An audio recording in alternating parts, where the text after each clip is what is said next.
just say you're a Christian that isn't following Christianity well. Like, that would be me then. Are you actually thinking that Trump might actually be a Christian and that this is I actually made the argument. 1 second. I want to be clear. I made the argument that Trump is practically a better Christian than Steph because of how many Bibles he has sold. Jesus Christ. That's ridiculous thing to say. I'm so glad that you guys are here now.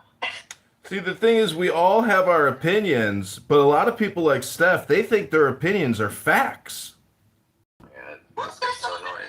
It's kind of a fact that if you don't think that you're a sinner, Kind of a fact is an opinion, stupid. Christian. Yeah, but What? Trump might believe that. He goes to church. But he doesn't. He doesn't, because he was literally asked about it, and he said, "I don't have anything to repent for, or I don't think I've done anything Okay, wrong." but listen. Haiti, I'm trying to be clear on this. I have no problem with that Trump is evil, and maybe deep in his heart knows that he's evil and he's lying to everybody. I'm fine with all of that. What I have problems with is saying, therefore he's not the Christian. Like, I don't know why. Look, Where does that come? Where does his wickedness remove him from the culture we're that not this saying he's not a Christian because he's evil. We're saying he's not a Christian because he doesn't recognize Jesus as his Lord and Savior, and he doesn't think he's a sinner. You're only saying that because you're saying he's lying. I'm not saying he's not. He's telling the truth. He's telling the truth. He doesn't think he's a sinner. And he said it over and over again. The other reasons are, he's just obviously not religious. Are you people fucking neurotic? Are you fucking mental, man? The fuck is wrong with you people? He's cheated on all his wives, and he is not repentant. He doesn't think there's anything wrong with any of his babies. Fucking right? Are you fucking mental? You're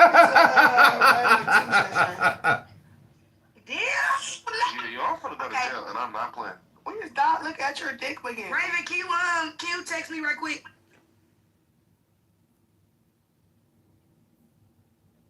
Sensitive to us, the way they are to the streets. That's just who they are. You know what I'm saying?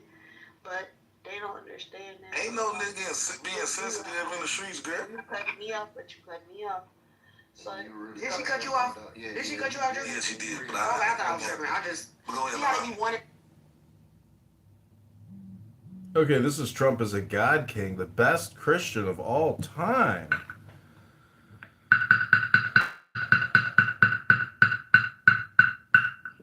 My friend, welcome to Trump as a God King. I almost actually was trying to like contribute to that conversation, and then I stopped myself and I realized this is retarded, and I'm not gonna try to contribute to this conversation because it's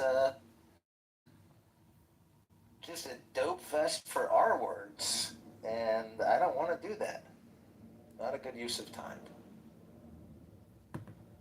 Well, And like when Trump was asked, "What's your favorite verse of the Bible?" He's like, "I like all of them."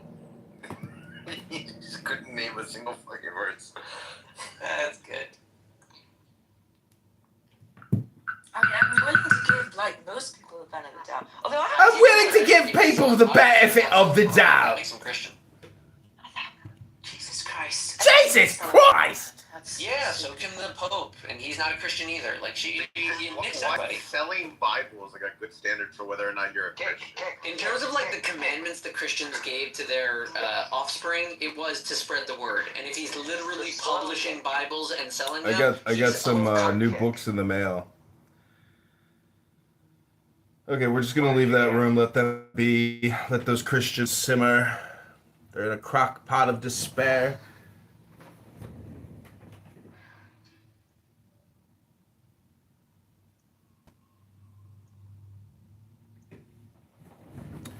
Okay, this is The Secret Wisdom of the Kabbalah, a study in Jewish mystical thought by J.F.C. Fuller. The beings who live below say that God is on high, while the angels in heaven say that God is on earth. This is book number 93 of 220 limited copies. Preface: this small book is in no sense a treatise on the Kabbalah. Instead, it is a speculative study on one of the several secret doctrines which it contains, and I believe the key doctrine of all the others. Should this be correct, then it follows that unless this doctrine is understood, the whole symbolism of Jewish mysticism must remain obscure. And it is this mysticism, so it seems to me, which constitutes the foundations of Jewish culture and Jewish aspirations. Granted that this is so, then it follows that the idea elaborated in this book is one of considerable importance, even if many of my interpretations are faulty, even if the whole of my readings are wrong, which is unlikely. This in itself does not necessarily invalidate the idea. For example, Columbus believed that the world was round, and he set out to prove it. In doing so, he discovered a new world, which, though it did not at the time actually confirm this idea, established a stepping stone to the circumnavigation of the globe, which did confirm it in an obvious and uncontradictable way. So also in this book I have set out to penetrate the mists of Kabbalistic learning, not because I presume to be an adept in its mysteries, but because I suspect that they hide within them the idea of a new world conception, an idea which for 2,000 years has been struggling to take form. Should I be right in this belief, then it follows that once this form consolidates, from out of it will emanate a new ideology, which will exert so stupendous an influence upon our lives that it will constitute a world revolution. Nevertheless, I do not intend to touch upon this possibility in the present work, for all I will attempt to show that the idea is valid. Therefore, my object is solely to examine and explain it in order to establish it as a fact.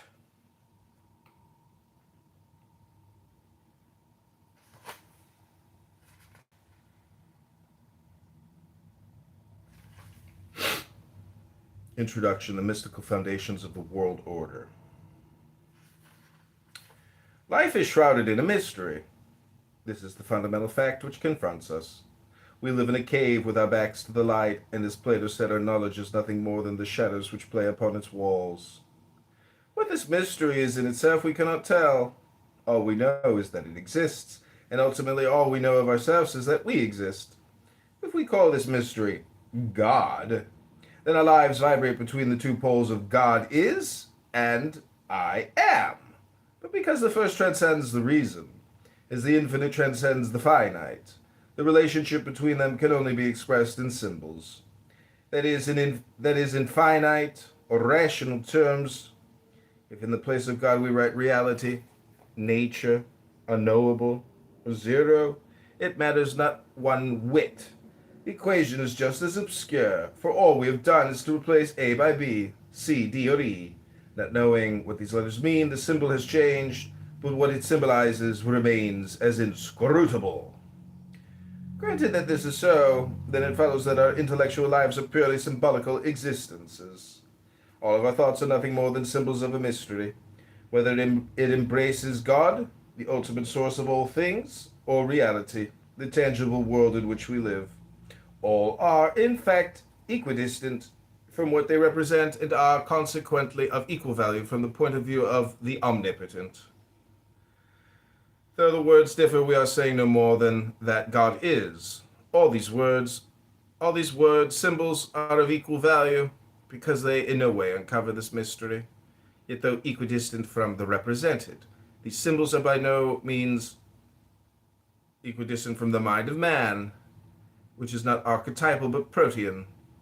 That is to say, it is forever changing its intellectual forms. Whilst at one time, one set of symbols keeps it in tune with the mystery. At another time, a different set of symbols can also do so.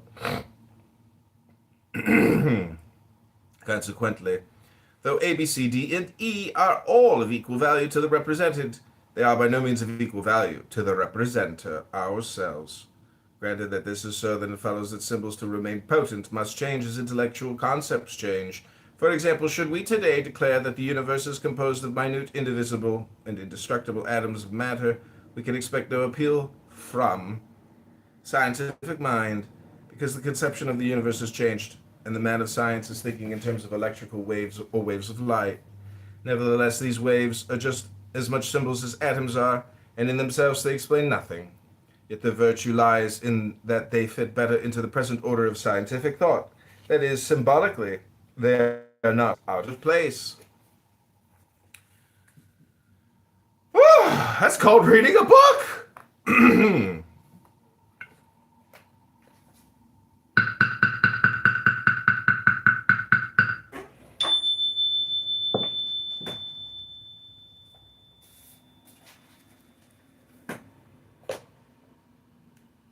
Book.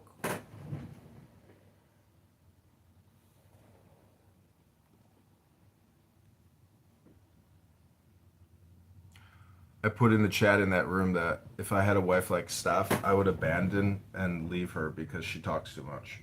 And it was at that exact moment that McZad invited me up to the stage.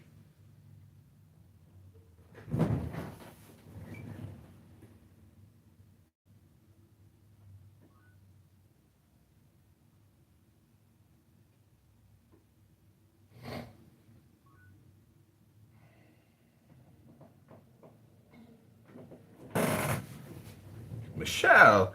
Oh, Michelle, my darling Michelle!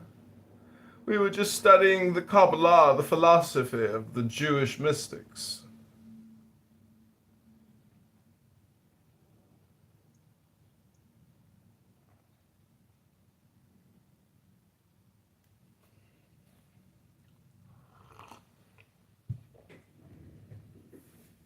By the way, Michelle, this room title is facetious because people apparently don't understand what a joke is anymore.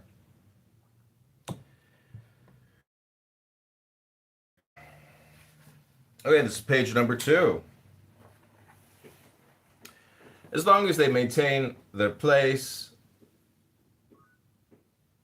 Oh, Oscar Grant. They maintain their attractive power by bringing the mind into contact with the mystery. So long as this contact endures, an equilibrium is established between the mystery and the intelligence. Welcome, Michelle.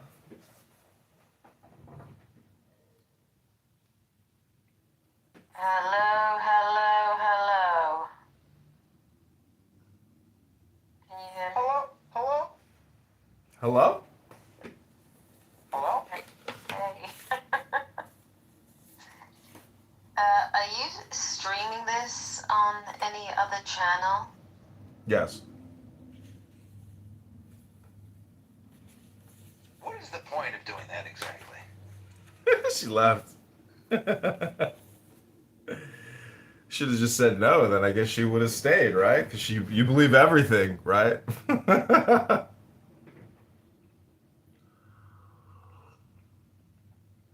What I think is funny is that now her profile will show this room. So whatever I change the title to, or whatever we say, will show up under her profile.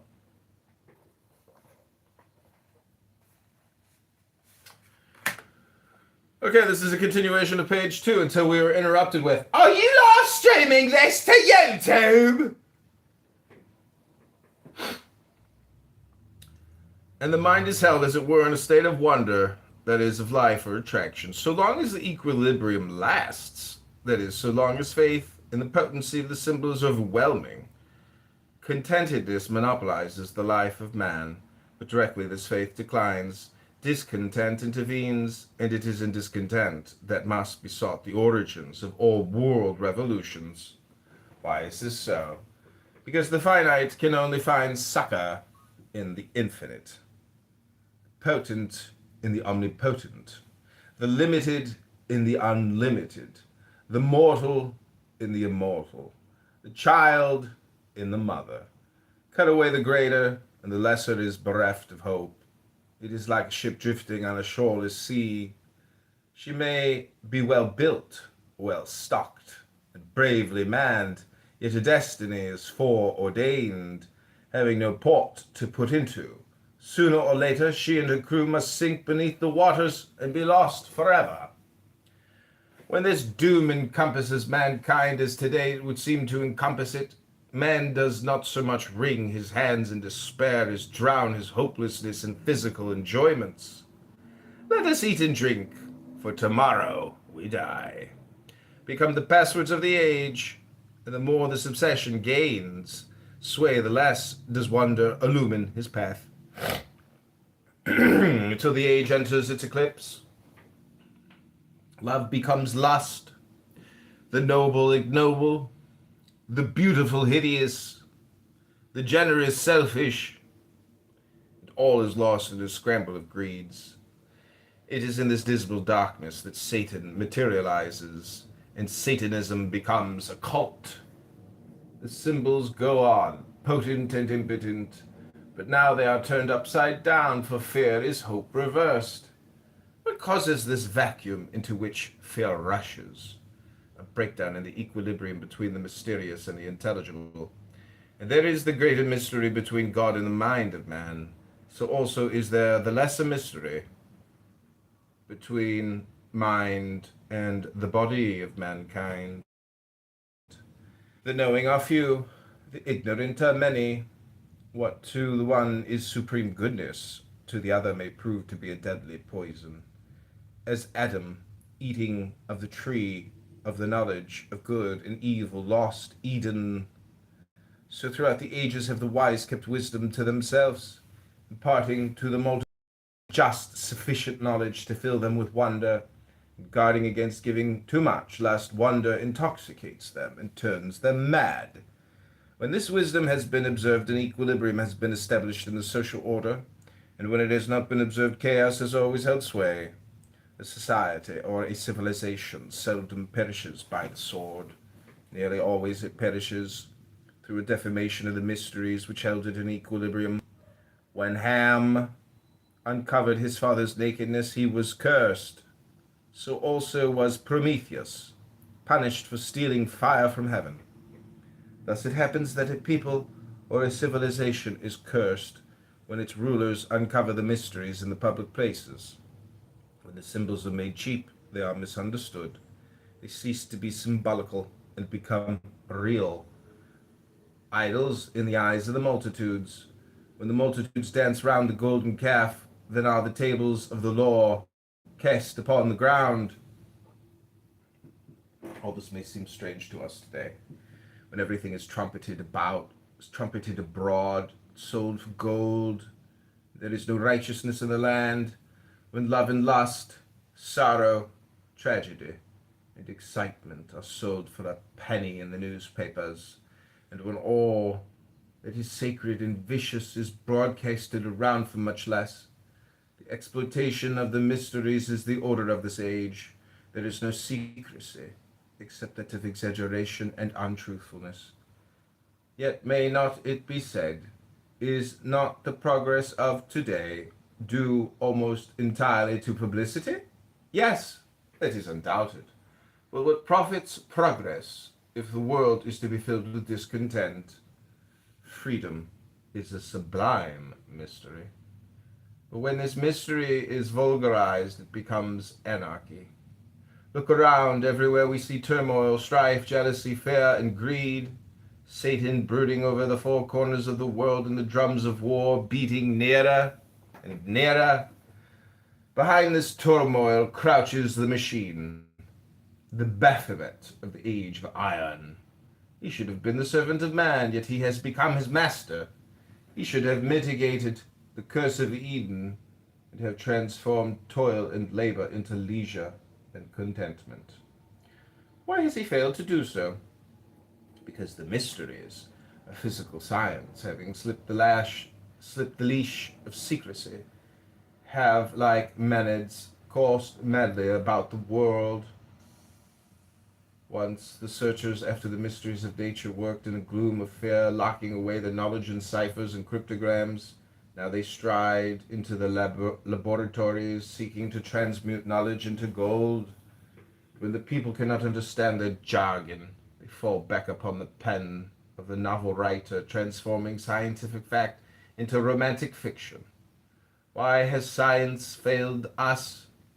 Because the wisdom of the few has been cast like pearls before the swinish ignorance of the many. The intellectual evolution of the masses has not kept pace with the physical evolution of the scientists. A new body has been built, a body of titanic power, yet it is still inhabited by a mind which belongs to a far less powerful instrument. The result is a moral disintegration, a throwing out of balance, out of focus, out of equilibrium. Chaos surrounds us because the mysteries have been communicated to those unworthy to receive them. And not until the new body is endowed with a new mind will a new soul be born within it. Such an equilibrium can alone be established through wonder, stepping out from the finite towards the infinite, a transmutation of Satan into God.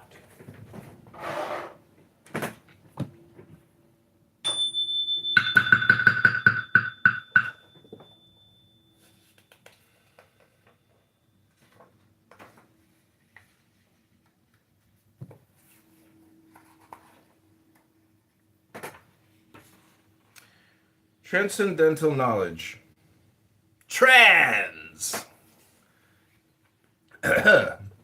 Transcendental knowledge is knowledge which transcends the intelligence. Yet it need not therefore be acknowledged. It need not therefore be knowledge which is beyond the focus of the mind. The differential calculus is common knowledge to the mathematician, and yet it is transcendental to the majority of mankind. So also with practically all science, it is in itself the prerequisite of the few whom we call the wise. Today, the fundamental difference between the science of this age and the science of past ages is that whilst formerly the universe was looked upon as being full of symbols which, when read correctly, could lead us to the real being which they clothed, today the universe is considered to be reality itself. A tangible being is something which exists separated from us, and which we can probe with our physical senses and take apart and put together again as if it were a machine. The mystical conception has been replaced by the mechanical conception, and yet in itself the mystery remains as profound. Aziz, welcome to the room. Welcome, Aziz. Hello. Aziz, Hello. Aziz, would you like to comment on the title of the room? I mean, he did say he was going. He said he was going to hell.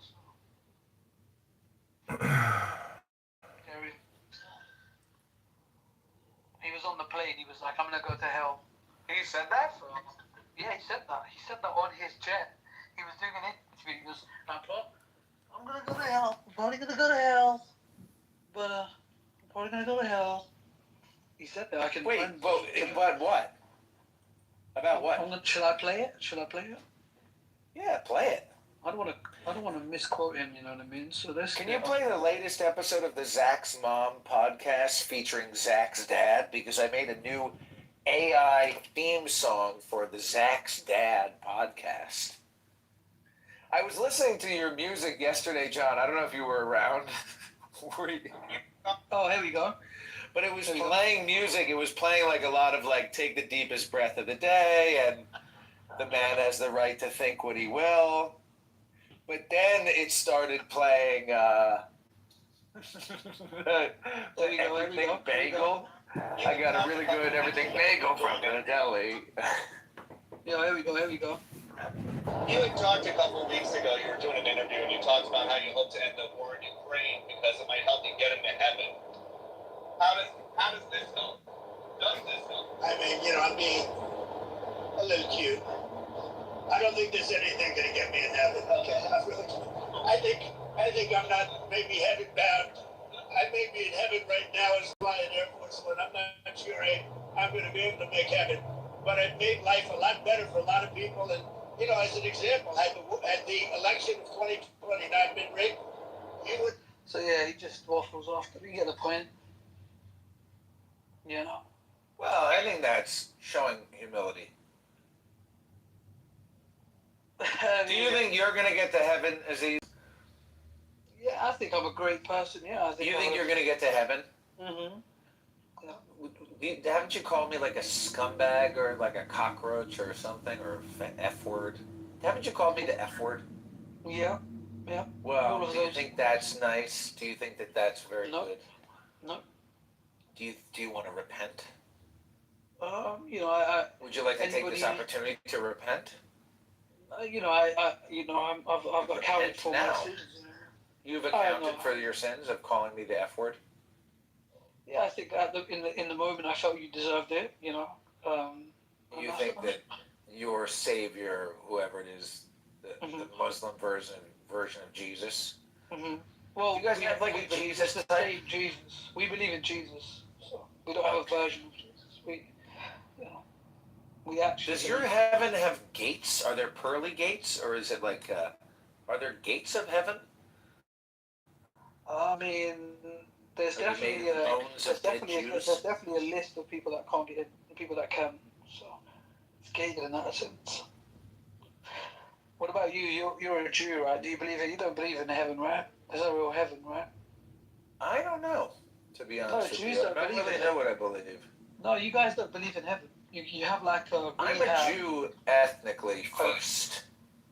Does that make sense to you? Not really, no. Well, so, for example, you're a fucking Paki. Mm-hmm. Right? So, you're a Paki first. No offense. I'm not offended. No offense. I know you're a British guy. You were born in London, right? And you're a fucking Jew. Exactly. That's my point to you. But were you born in London? I was born in London, yeah. Yep. So what is the religion? I guess Pakistan has the same religion. So you guys all have the same religion, but like. Predominantly. Well, I was raised to be very Jewish, but I wasn't really raised with the Jewish religion so much. And then when I got into religion, I learned about all the religions of the world. And so I have a very comprehensive set of religious or spiritual beliefs, not just Jewish. So I am Jewish. The same way that you're a fucking Paki. So what do you believe? I will always...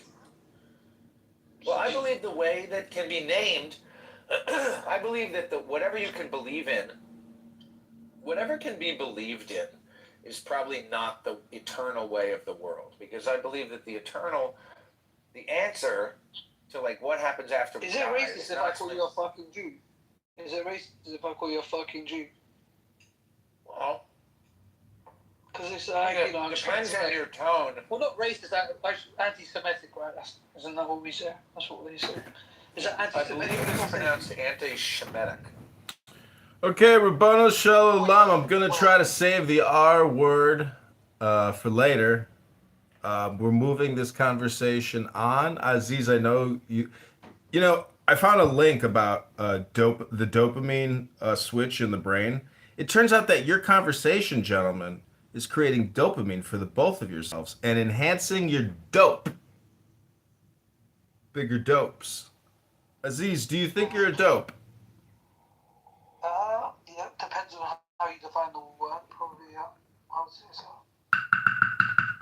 Think about all the years you've been coming to Clubhouse talking to El Normo. Oh my God. Oh God. Don't remind me. Do you hear El Normo in your sleep?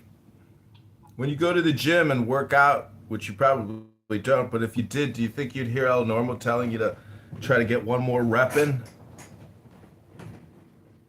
I mean, he's like my nemesis, you know what I mean, at this point. So, you live your life with nemesis? Yeah, I mean, it's a driving force, you know what I mean? I like Norm.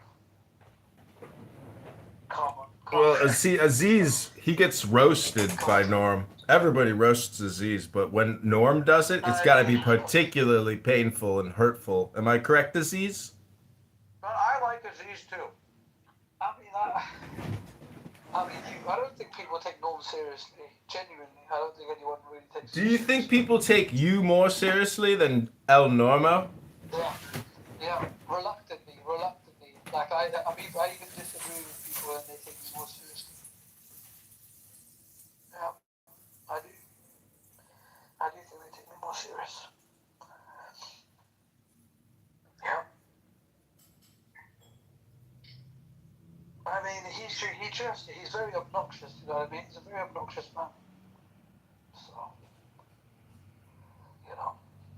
and he hasn't mastered the art of communication. You know what I mean? There could be 40 people in the room. He's doing his little Hollywood director, fucking get in the jacuzzi type thing. You know what I mean? So. But to be fair, one thing I'll give him credit. You know, because obviously in London we have like, I don't know, we have Jews in London, but they're kind of like I don't know what you would call them. Like they have the sideburns and stuff. We have those Jews, right? But he's the kind of Hollywood director archetype. We don't really have them, so he definitely you know what I mean. He lives up to that kind of thing. So I'll give him credit. Something different. You know.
Oh, did Aziz leave? Oh!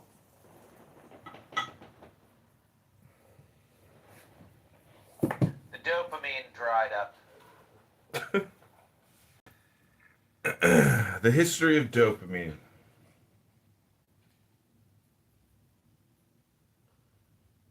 Okay, this is continuing on the secrecy of transcendental knowledge.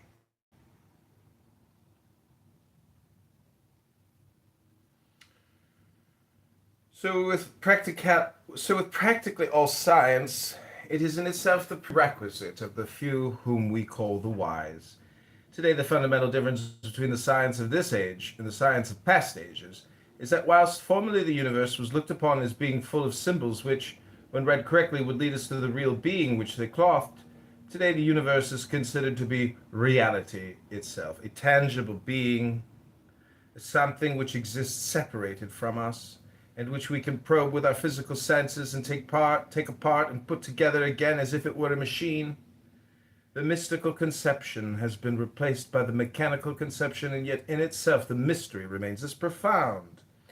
Christ understood this when he said, "Give not that which is holy unto the dogs, neither cast ye your pearls before swine, lest they trample them under their feet and turn again and rend." To the common folk, Christ spoke in parables, not because he was of a common mind, but because he was an initiate, and so understood how fine is the division between reason and madness, and how easily can knowledge dissolve the filament which separates these two. This essential wisdom, and wisdom is largely the application of knowledge to circumstances, has always been realized in the East amongst the Jews, and Christ was of that race. We find it firmly established, and it is not a mere coincidence, that the Hebrew word sod, which means mystery or secrets, has the same numerical value, namely 70, as the Hebrew word which represents wine. For mystery can intoxicate as well as refresh. The mysteries of the early Hebrews, closely guarded by the sons of the doctrine, and it would appear that many of their secrets were derived from Egypt and later on from Babylonia. We are told that Moses was learned in all the wisdom of the Egyptians, and that in the first 4 books of the Pentateuch, he was esoterically laying down the principles of the secret doctrine. He initiated 70 elders into the mysteries, which they transmitted from mouth to ear. Generally speaking, the initiates led an ascetic life in order to separate themselves from the ignorant and unwise, so that they might guard against divulging their doctrines. In these distant days, the mysteries of nature and what is now called physical science form part of the hidden cult. Thus Pythagoras, Anaximander, Nicetas, Heraclitus, Aristarchus, Seleneus, and Ecphantus believed in the rotundity of the earth or in its movement. The first of these philosophers holding that each star was a world possessing its own atmosphere and surrounded by immense spaces of ether. But this knowledge was never popularized for fear of upsetting religion, by means of which authority over the ignorant masses was maintained. Early in the 4th century AD, we find Lactantius writing, "It is absurdity to believe that there are men who have feet above their heads. In countries in which all is inverted, in which the trees and plants grow from the top to the bottom, we find the germ of that error among the philosophers who have claimed that the earth is round." St. Augustine held a similar opinion long before Copernicus wrote his book Revolution of the Heavenly Bodies about 1542 AD. We find that the medieval Jews had buried secret in the Zohar, in which may be read, in the book of Hamanuna the Old, we learn that the earth turns upon itself in the form of a circle, that some are on the top and others below, that all creatures change in aspect, following the manner of each place, keeping, however, in the same position, but there are some countries of the earth which are lightened, whilst others are in darkness. These have the day when for the former it is night, and there are countries in which it is constantly day, or in which at least the night continues only some instants. These secrets were made known to the men of the secret science, but not to the geographers. Though refuted by Origen, Celsus was undoubtedly right when he declared that the primitive Christian church was possessed of a secret system, and Weishaupt, the supposed founder of the Illuminati, may not have been altogether wrong when he said, "No one has so cleverly concealed the high meaning of his teaching, and no one finally has so surely and easily directed men onto the path of freedom as our great master Jesus of Nazareth. This secret meaning and natural consequence of his teaching he hid completely, for Jesus had a secret doctrine, as we see in more than one place of the Scriptures." Whether this is so or not, there can be no doubt whatever that the Bible is a mystical work containing a secret doctrine, which is only known to those who have been initiated into it. What part of this doctrine will be discovered later on in this book. From this brief excursion into the past, it will be seen that secrecy has played an important part in human history. The idea that all knowledge should be divulged and broadcast among the masses is something quite modern, even as late as the 17th century, when Leibniz published in the Acta Eruditorum of Leipzig his scheme of differential calculus. He did so in such a way as to hide both the method and object from the uninitiated. Newton did the same with his invention of infinite series and algebra, as far as it was understood by the Arabians, was as a secret known to and hidden by certain Italian mathematicians for 300 years.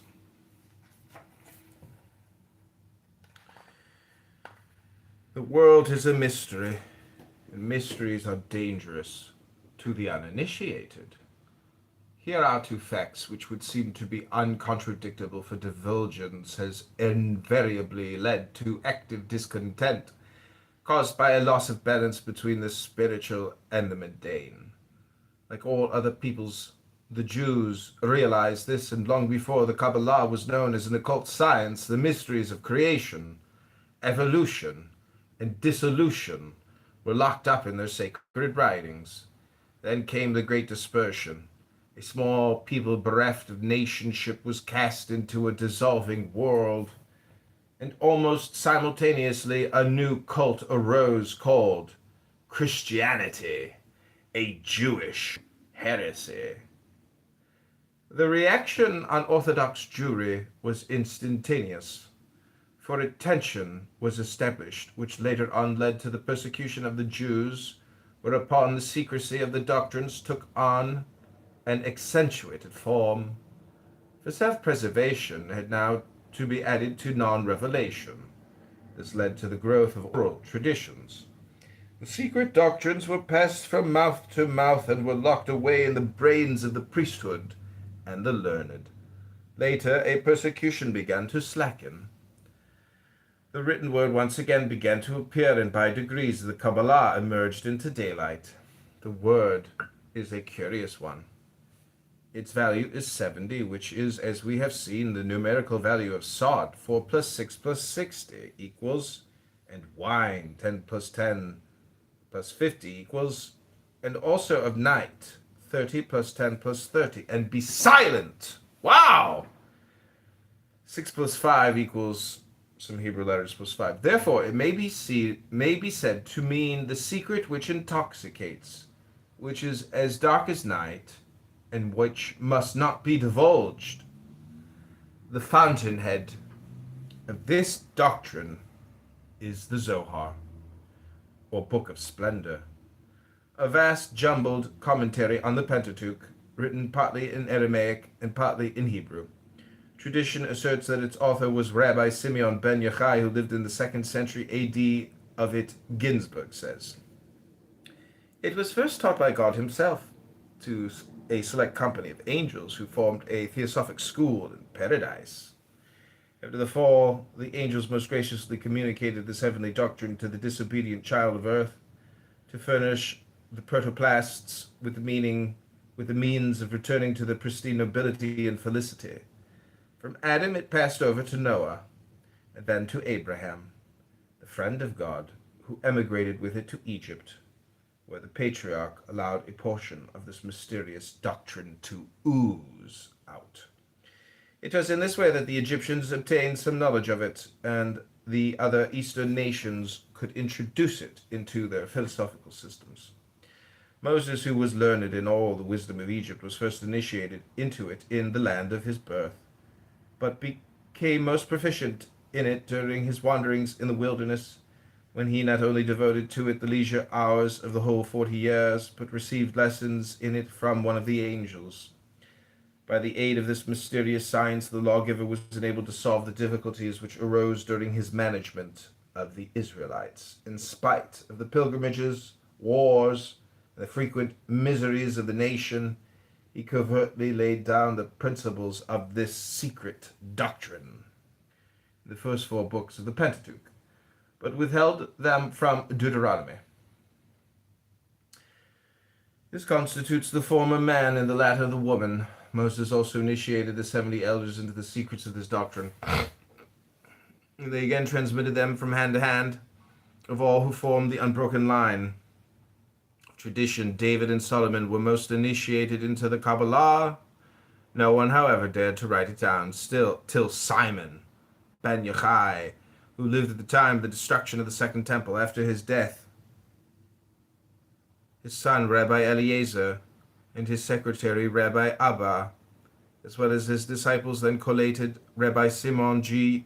Yochai's treatises, and out of these composed the celebrated work called Zohar, Splendor, which is the grand storehouse of Kabbalah, Kabbalism. Turning from tradition to history, though here again evidence is none too secure, the Zohar is attributed to Moses de Leon, a Kabbalistic writer of the 13th century, and quite possibly parts of it were written by him. The whole compilation covers a vast ground and comprises, number 1, the Sefer HaZohar, the Book of Splendor, the main commentary. 2, the Sifra di Sunuita, the Book of the Veiled Mystery. Number 3, the Sitra Torah, Secrets of the Torah. 4, Ra'aya Mahemna, the True Shepherd. 5, the Midrash Ha-Helam, the Recondite Exposition. 6, the Tosefta, Editions. 7, the Hekaloth, Halls of Palaces. 8, the Idra Rabbah, the Greater Synod. 9, the Idra Zuta, the Lesser Synod. The first printed editions of the Zohar appeared almost simultaneously at Mantua and Cremona in 1588. Later editions are those of Lublin, 1623, Amsterdam, 1714 and 1805, Constantinople, 1736, and Venice. Of translations, Noah von Rosenroth produced his Kabbalah, Denudata, in 1677, a Latin version of the Sifra di Zenuita, the Idraraba, and Idrazuta, which in 1887 were translated into English by S. L. McGregor Mathers under the title of The Kabbalah Unveiled. In 1906, a complete translation of the Zohar into French was made by M. Jean de Paulet. Besides these, there is also the Sancino edition of the Sefer HaZohar. This appeared in English between 1931 and 1934. Of books dealing with the Kabbalah, there is a large number, of which the following is a small selection, which may be useful to the student. Kabbalah, the mystical writings of Solomon ben Yehuda, Ibn Geberol, or Avichibron, Isaac Meyer, 1888. Le Kabbalah ou la philosophie religieuse des Hébreux, Ad Frank, 1889. The Kabbalah, its doctrines, development, and literature, Christian D. Ginsburg, Second Impression, 1920. The Holy Kabbalah, A. E. Waite, 1929. The Secret Doctrine of Israel, A. E. Waite, 1913. The History of Magic, Eliphas Levi, 1913. The Book of Formation, or Sefer Yetzirah, Nut Stenring, 1923. The Zohar in Muslim and Christian Spain, Ariel Benison, 1932. A Garden of Pomegranates, Israel Regadia, 1932. QB, or The Bride's Reception, Frater Achad, 1922. The Anatomy of the Body of God, Frater Achad, 1925. Next chapters. Chapter 1, The Wisdom of the Kabbalah. The Kabbalah.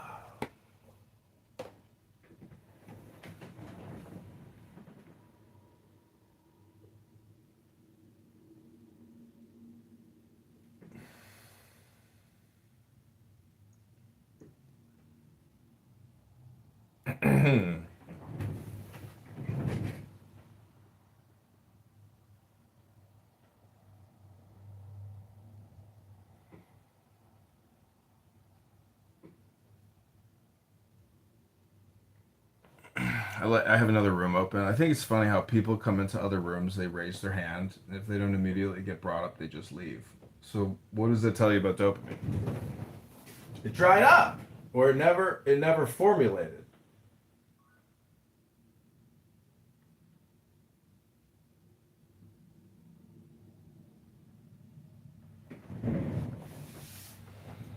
Okay, Rabbanu Shalom, what'd you think about that first few pages of this book by J.F.C. Fuller on the Kabbalah? Well, it's interesting. It seems like a lot of, so far, just background and introduction. Yeah, but there's things in there about the secret doctrines of Israel you probably never knew about, right? I mean, like Moses and Noah, they're transmitting some type of philosophy. They're transmitting something. Is a fart just air passing over a turd?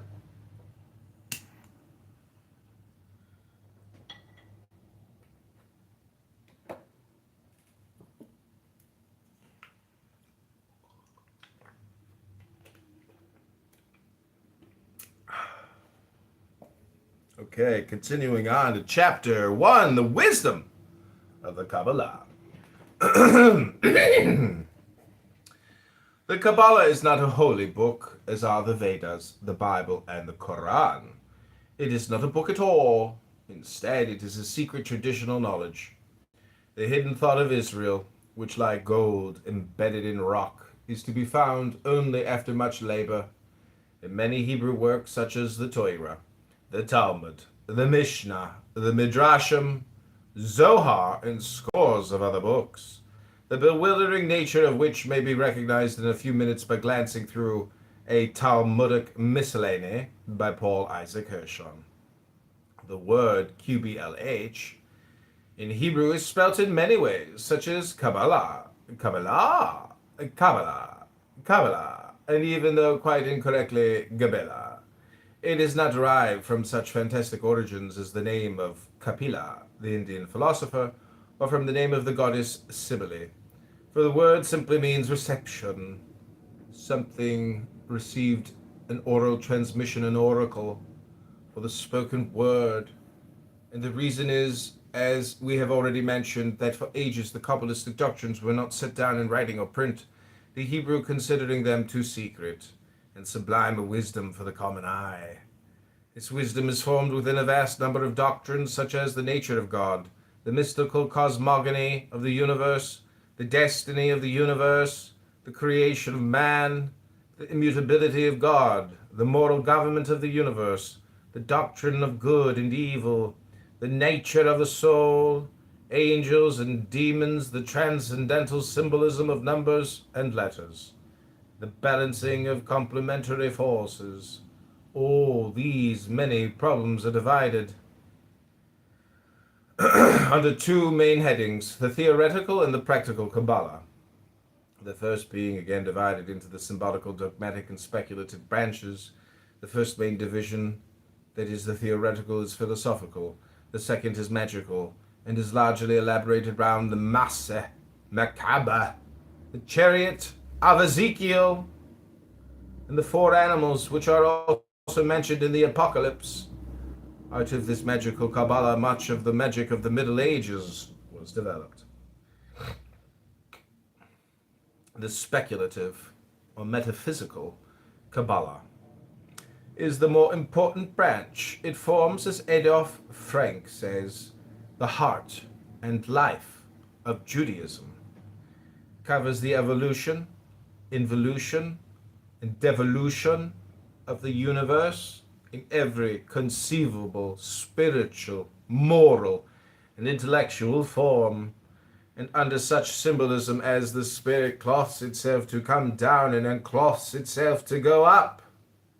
And again, in Ecclesiastes, who knoweth the spirit of man that goeth upward, and the spirit of the beast that goeth downward to the earth? All these doctrines are wrapped up in the most complete secrecy. They form, in fact, the ancient sod, or mystery, of the Hebrews. Woe to the man who sees in the Torah, law, only simple recitals in ordinary words, because if in truth it only contained these, we would even today be able to compose a Torah much more worthy of admiration. The recitals of the Torah are the vestments of the Torah. Woe to him who takes this garment for the Torah itself. There are some foolish people who, seeing a man covered with a beautiful garment, carry their regard no further and take the garment for the body, whilst there exists a still more precious thing, which is the soul. The wise, the servitors of the Supreme King, those who inhabit the heights of Sinai, are occupied only with the soul, which is the basis of all the rest, which is the Torah itself. And in the future time, they will be prepared to contemplate the soul of that soul which breathes in the Torah. This idea is again set forth in the Zohar in the following allegory.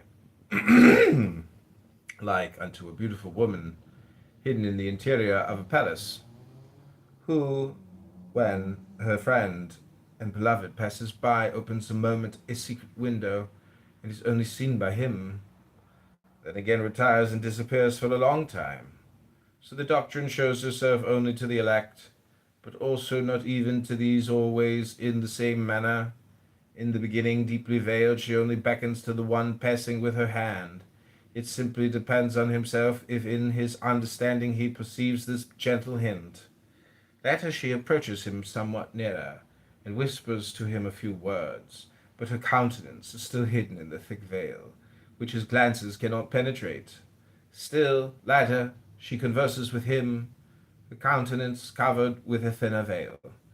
After he has accustomed himself to her society, she finally shows herself to him face to face, and entrusts him with the innermost secrets of her heart. Sod. It is, according to the book of Proverbs, the glory of God to conceal a thing. Gloria Dei est celare verbum. With the lowly is wisdom. That his wisdom belongs to those who have conquered the arrogance of the rational faculty. Moses is looked upon as such a one. He kept the secret law secretly, and orally transmitted it to the elect. Also he compiled the public or exoteric law for the multitudes. These two categories of laws are distinct, but frequently the second envelops the first, and as pointed out in the introduction, the uncovering of mysteries before the uninitiated is wrought with infernal dangers, for to do so wantonly is to blaspheme against the mystery of God, as Eliphas Levi writes. Woe to those who lay bare the secret of divine generation to the impure gaze of the crowd. Keep the sanctuary shut, all ye who would spare your sleeping father the mockery of the imitators of Ham. The veil of Isis is not lifted with impunity. Curiosity blasphemes faith when divine things are concerned. Blessed are those who have not seen and have believed, says the great master. The origins of the Kabbalah.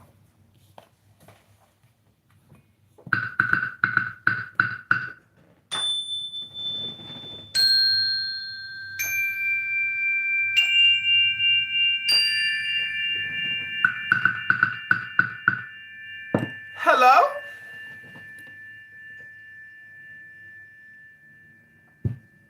Yochanan, do you want to say anything? Oh, he left. Okay, that has been a reading of the Holy Kabbalah, an analysis by J.F.C. Fuller. We are now on page 11. I've read this book before. It's very good. I actually recorded this whole book already, put it on YouTube, read the whole thing cover to cover, chopped it up, put it all over YouTube, but it is lost in the sea of 100,000 plus John Kitover videos. You'll never see it. It would be impossible to see it because I have obscured it.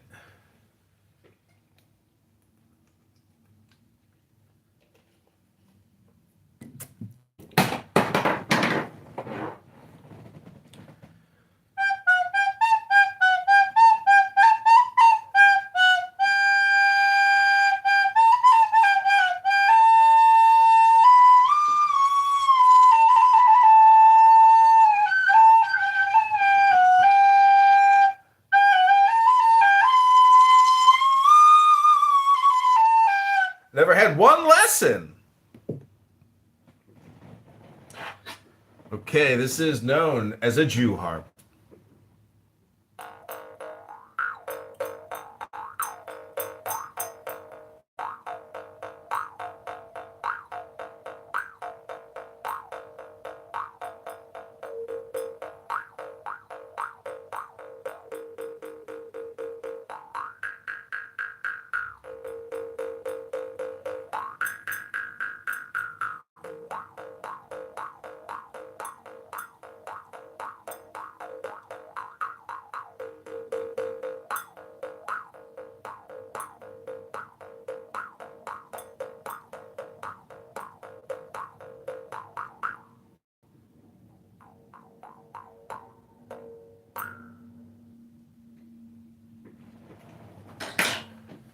Ribono Shalom.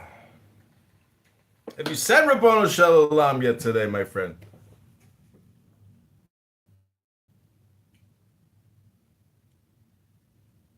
Hello?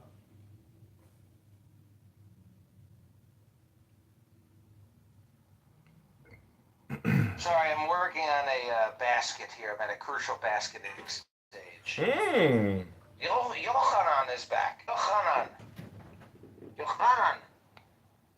No, he's not here. He's gone. But what I give you is another. It's the same room we were just in. Let's just give them a 60-second gaze and see what they're talking about. Gaze into the abyss. Oh, people have left. They got their fill of it. See, when I was looking up on the church, on like the kind of churches they have up there, they have some really beautiful old Catholic churches in Albany. I wanted to, maybe I could, when I go, if I take her one day, I want to be able to go there just to see it. I don't know if you know this, but Barth is a meth addict. And yesterday he said that he can't go to work because he doesn't have any I meth. remember every time I drove through it, going to New York City. What? He's fiending? Like, it's really beautiful. He's been taking Adderall for 20, 30 years. There's a lot of like nice resorts and shit like that up there. Not resorts. What do you call them? Like camping and shit. Oh, hell yeah. Not even just camping, like old buildings. Just old, like the old. He's a meth addict. Like the old money in this area really is in like Well, the Long question Island, is, would you rather be a meth it's in addict Westchester, or a Upper weed addict Westchester, or Island, and a clubhouse like, addict? or Connecticut. Is it Long Island? I'd prefer to be addicted to sobriety, I think, No, at the end of the day. Connecticut- No, Long Island is an island off of New York City. Oh, but it's part of New York? Yeah. Oh, okay. Yeah, Connecticut is nice. Connecticut is good money. Connecticut, It's, yeah, but it gets really ghetto, like, because what happens is, because the properties, the land is so far, like put it this way, the estates out in Connecticut are humongous, so much that, like, 24 people could make up a zip code. Humongous. So in Connecticut, back in the day, they had to change these rules. The guy The uses a hammer and a nail for a living. They give him a break. He's not a scholar. He's a meth addict on Clubhouse talking about God and Jesus and Muhammad all day, 7 days a week.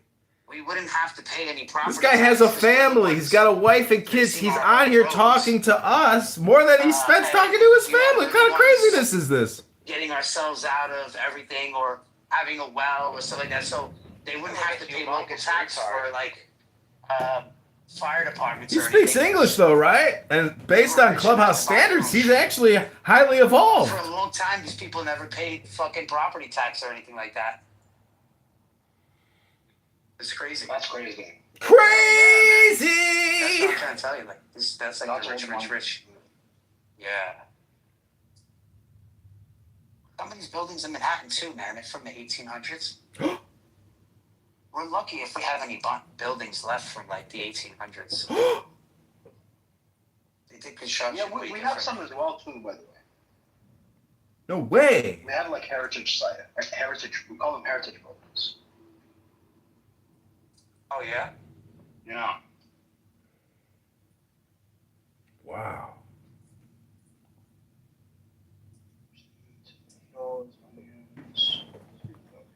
Have you lost any weight? He's also on peptides, by the way. I'm good with my weight. Could you imagine losing weight but never going to the gym, my When friend? I started this app 2 years ago, I weighed 240 pounds. Wait, how tall are you? I'm 6 foot. That's a lot, 40. man. 240 for 6 foot, still a lot. Yes. Now I'm down to 196. Wow! I haven't weighed this less, bro, since high school. 196. I'm not fat. Hasn't I'm weighed not this fat. last. Like, I have no stretch marks or anything like that. Because I'm just, I don't know, I guess I'm just a big guy. I was a terrible But No, 196 student in versus junior high it's not when it bad. came to English and I grammar want to and get all down to that. 180 and then Just I'm good. I guess I barely got through it, but thank God I started reading look, man, books for me, because like, I don't, if you like, suck at my grammar brain is and you good. suck at words and It's just I need communicating, more oh my rest. God, there's this thing called a book, and the more you read, So it I turns actually- out that you're like absorbing what people are writing who are gifted writers. That's alright. I lost a little bit of my legs and shit. I don't think it's like necessary for me to have The legs are the most my important, quads. especially I don't think my quads have to be fucking maxed out anymore. I'm not riding a BMX bike anymore. legs are the most important, especially as you age. I'm not roller skating anymore. No, man, but you're gonna be carrying your body around for the rest of your life. Yeah, of course. Yeah, that's why legs are really important. Really? Of course. I think your knees are the most important. The fuck do you think a leg is? Ourselves out of everything or Everything having works a out. well. My friend, he was also a prisoner, and he was put in solitary confinement for an extended period of time. Like, drink collagen, you know? Bone broth, shit like that.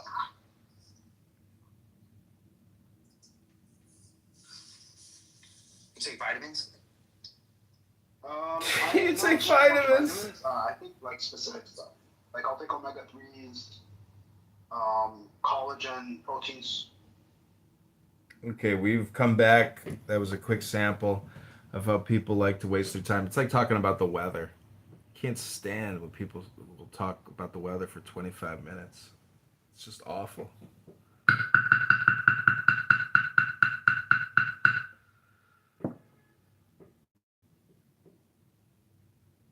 Okay, continuing on in the Kabbalah, the secret doctrine. If you're liking this video, hit the like button. Use your fingers to vote. If you think I'm just a bald, annoying asshole and you want to use the downvote button, you can do that too. That's your choice. That's a you problem, though, because there's no such thing as a downvote or a dislike anymore in the world of positive optimism and positive logic, I guess. It's too disheartening in Mark and Priscilla Chan Zuckerberg's universe where they're constantly trying to figure out how to fight inflammation. Not even inflation, but inflammation. And why do they have to fight the inflammation? Because they have spike proteins floating endlessly in their bloodstream, coagulating in all the soft tissues of the most susceptible and subtle parts of the human body. Okay.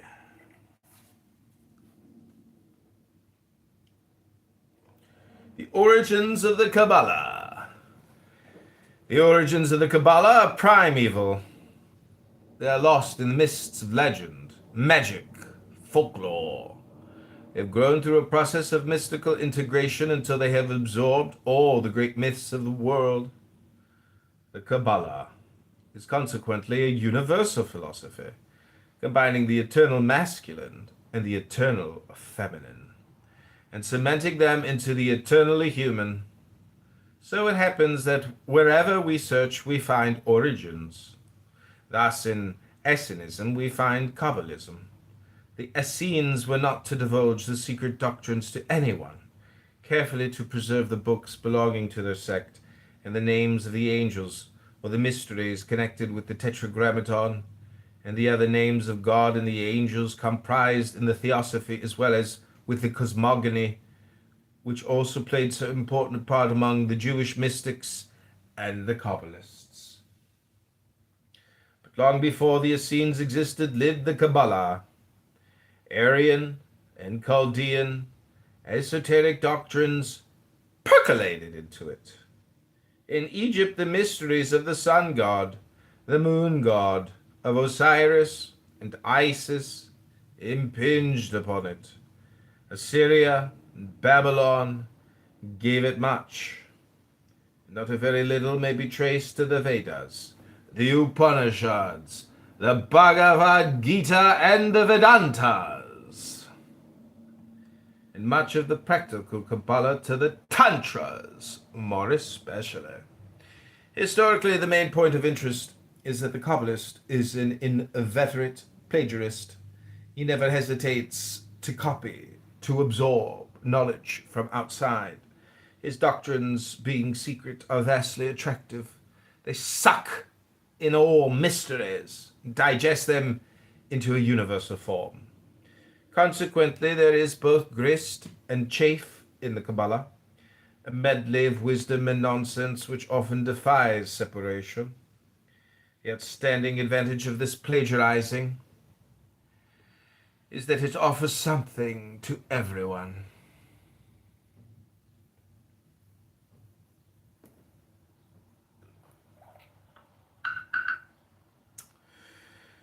Consequently, the Kabbalah has developed into a world-embracing philosophy well adapted to the ideals of a world-scattered race.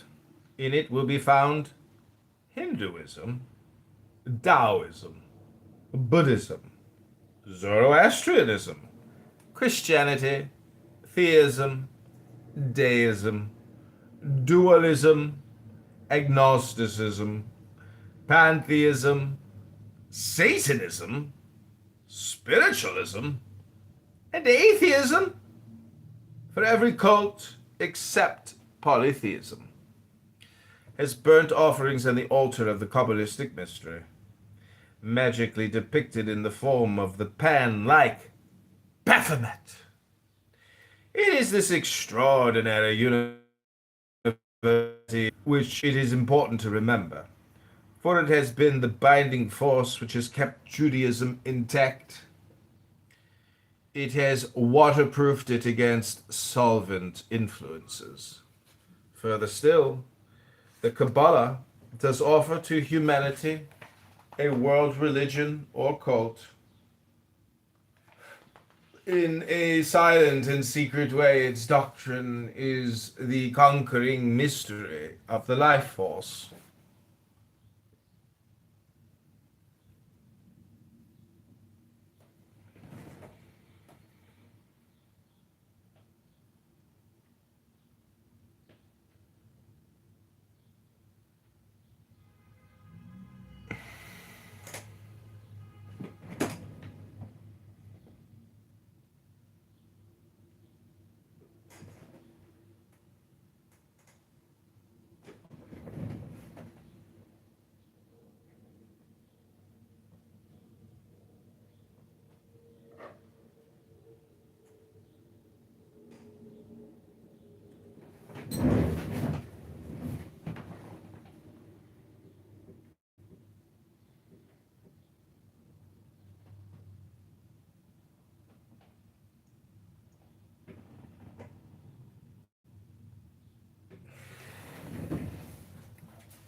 Okay, that's going to conclude my reading for the day. I'm going to change the title of this room. We're going to call it John Kitover. Chicago Mayor Vote.com.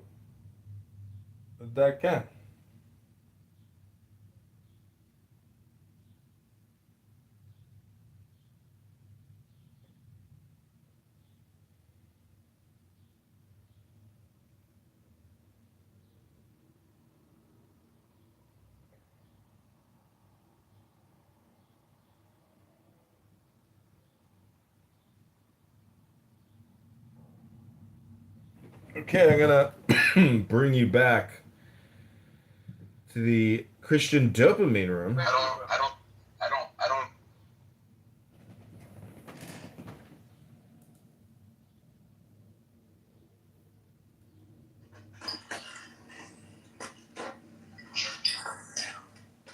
Why would you use baby oil? Isn't there other better lubes or whatever that you'd use? Like, I'm a little confused by that.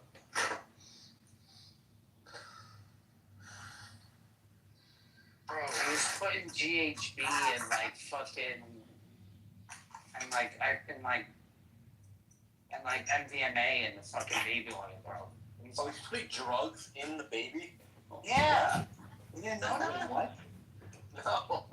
Why would you put drugs I in thought a baby oil? he was just lubing people up and like oil. Bro, alright, just look it up, man. Don't take my word for it. Look it up. Why would you put drugs in the baby oil? It's a great question. Do you have an answer? Get high on. I don't think you can get high on MDMA via the skin. I think you gotta eat it. Okay. All right. So if it's so that there's places in your body that are very vulnerable, like behind your ears, your armpits, genitalia, your these sort of areas, under your armpits, things like that, your neck. There's So those areas are more susceptible. Like, your hands, think of your hands as being 100%, and like inside your mouth or your privates being, like the most sensitive. You get what I mean? Yeah, dude. That's fucking insane.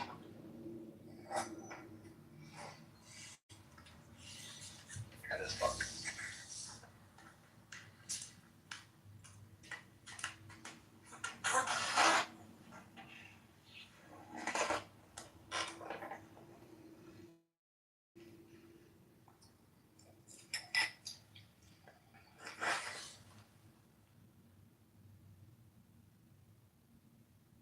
You had to hear Stam earlier. He was singing Jewish songs that he learned in the yeshiva.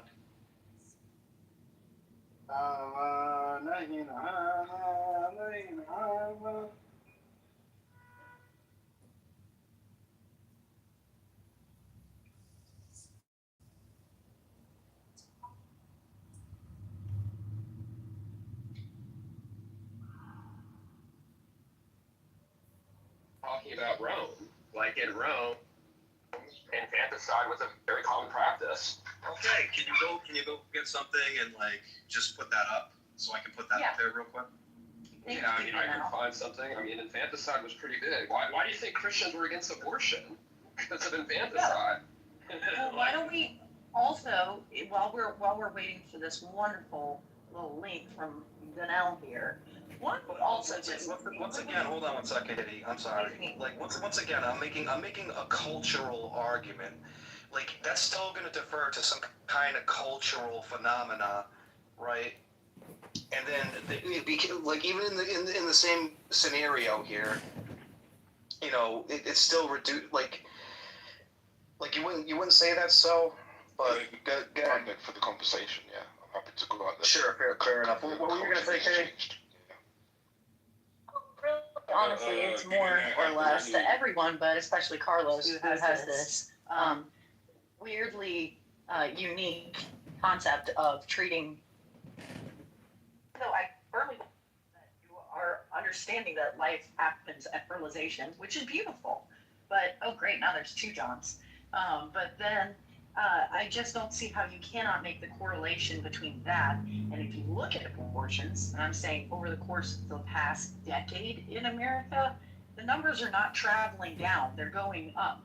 So it went from like 95% to less than 95% from education, from for being cautious of it, for having Planned Parenthood and everything else.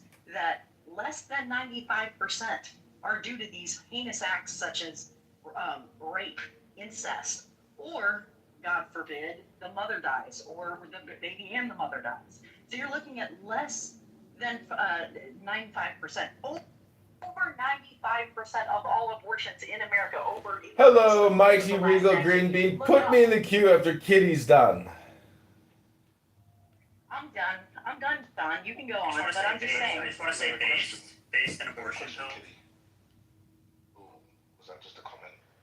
I was requesting to be put in the queue with the other speakers. If Glorious Green Bean Regal could put me in the queue.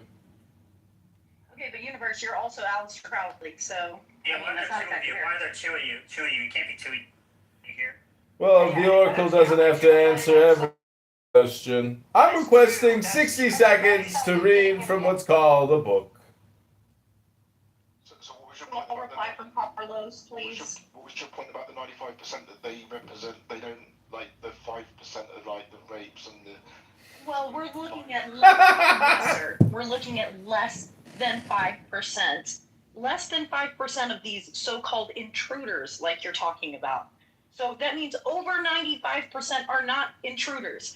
These are, a miracle of life. This is something that it takes an actual physical action of a wiener going inside a vagina and ejaculating. Whoa, that's disgusting. That's. Well, you know what's more I'm disgusting? People killing babies. Okay, I'm done. Yeah, so I'll go after Carlos. I'm gonna go after you. Yeah, as I was saying to Regal just earlier, like I think it centers around consent. So when someone doesn't consent to the pregnancy, they may then view it as an intruder. So it wouldn't just be that 5%. A lot of like the typical intruder cases, it would be, I don't want this pregnancy, I don't want this in my body.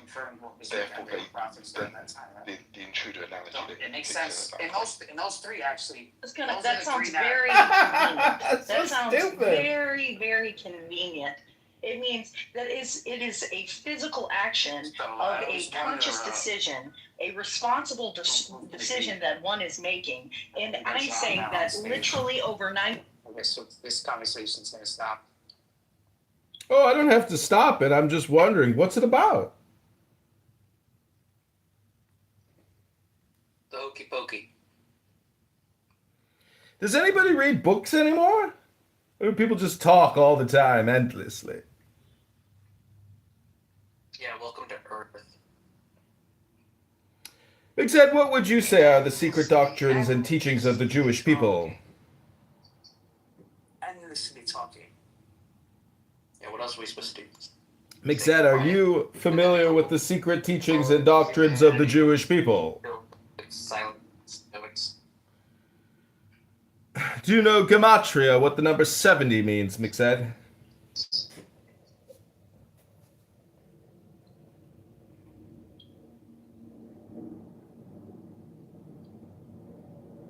Wunderbar.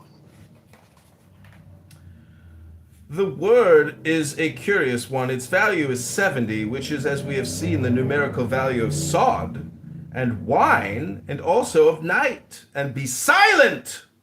Therefore, it may be said to mean the secret which intoxicates, which is as dark as night, and which must not be divulged. The fountainhead of this doctrine is the Zohar, or Book of Splendor, a vast jumbled commentary on the Pentateuch, written partly in Aramaic and partly in Hebrew. Tradition asserts that its author was Rabbi Simeon ben Yochai, who lived in the 2nd century A.D.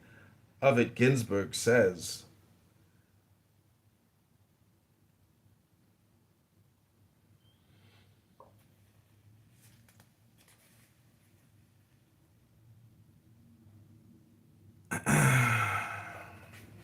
like all other peoples, the Jews realized this, and long before the Kabbalah was known as an occult science, the mysteries of creation, evolution, and dissolution were locked up in their sacred writings. Then came the Great Dispersion. A small people bereft of nationship was cast into a dissolving world, and almost simultaneously, a new cult arose called Christianity, a Jewish heresy. The reaction on Orthodox Jewry was instantaneous, for a tension was established which later on led to the persecution of the Jews, whereupon the secrecy of the doctrines took on an accentuated form, for self-preservation had now to be added to non-revelation. This led to the growth of oral traditions. The secret doctrines were passed from mouth to mouth and were locked away in the brains of the priesthood and the learned. Later, as persecution began to slacken, the written word once again began to appear, and by degrees the Kabbalah emerged into daylight.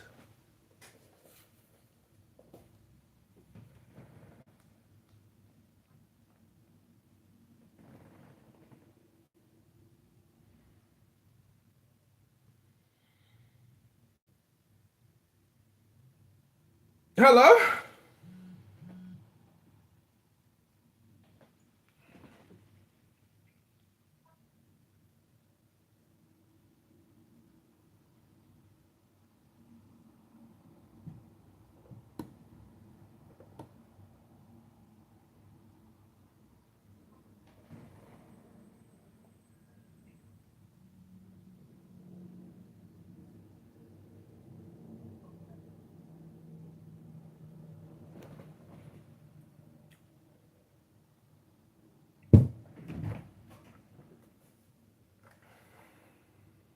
What do you think Moses was doing in the desert for 40 years? He was reading books, obviously.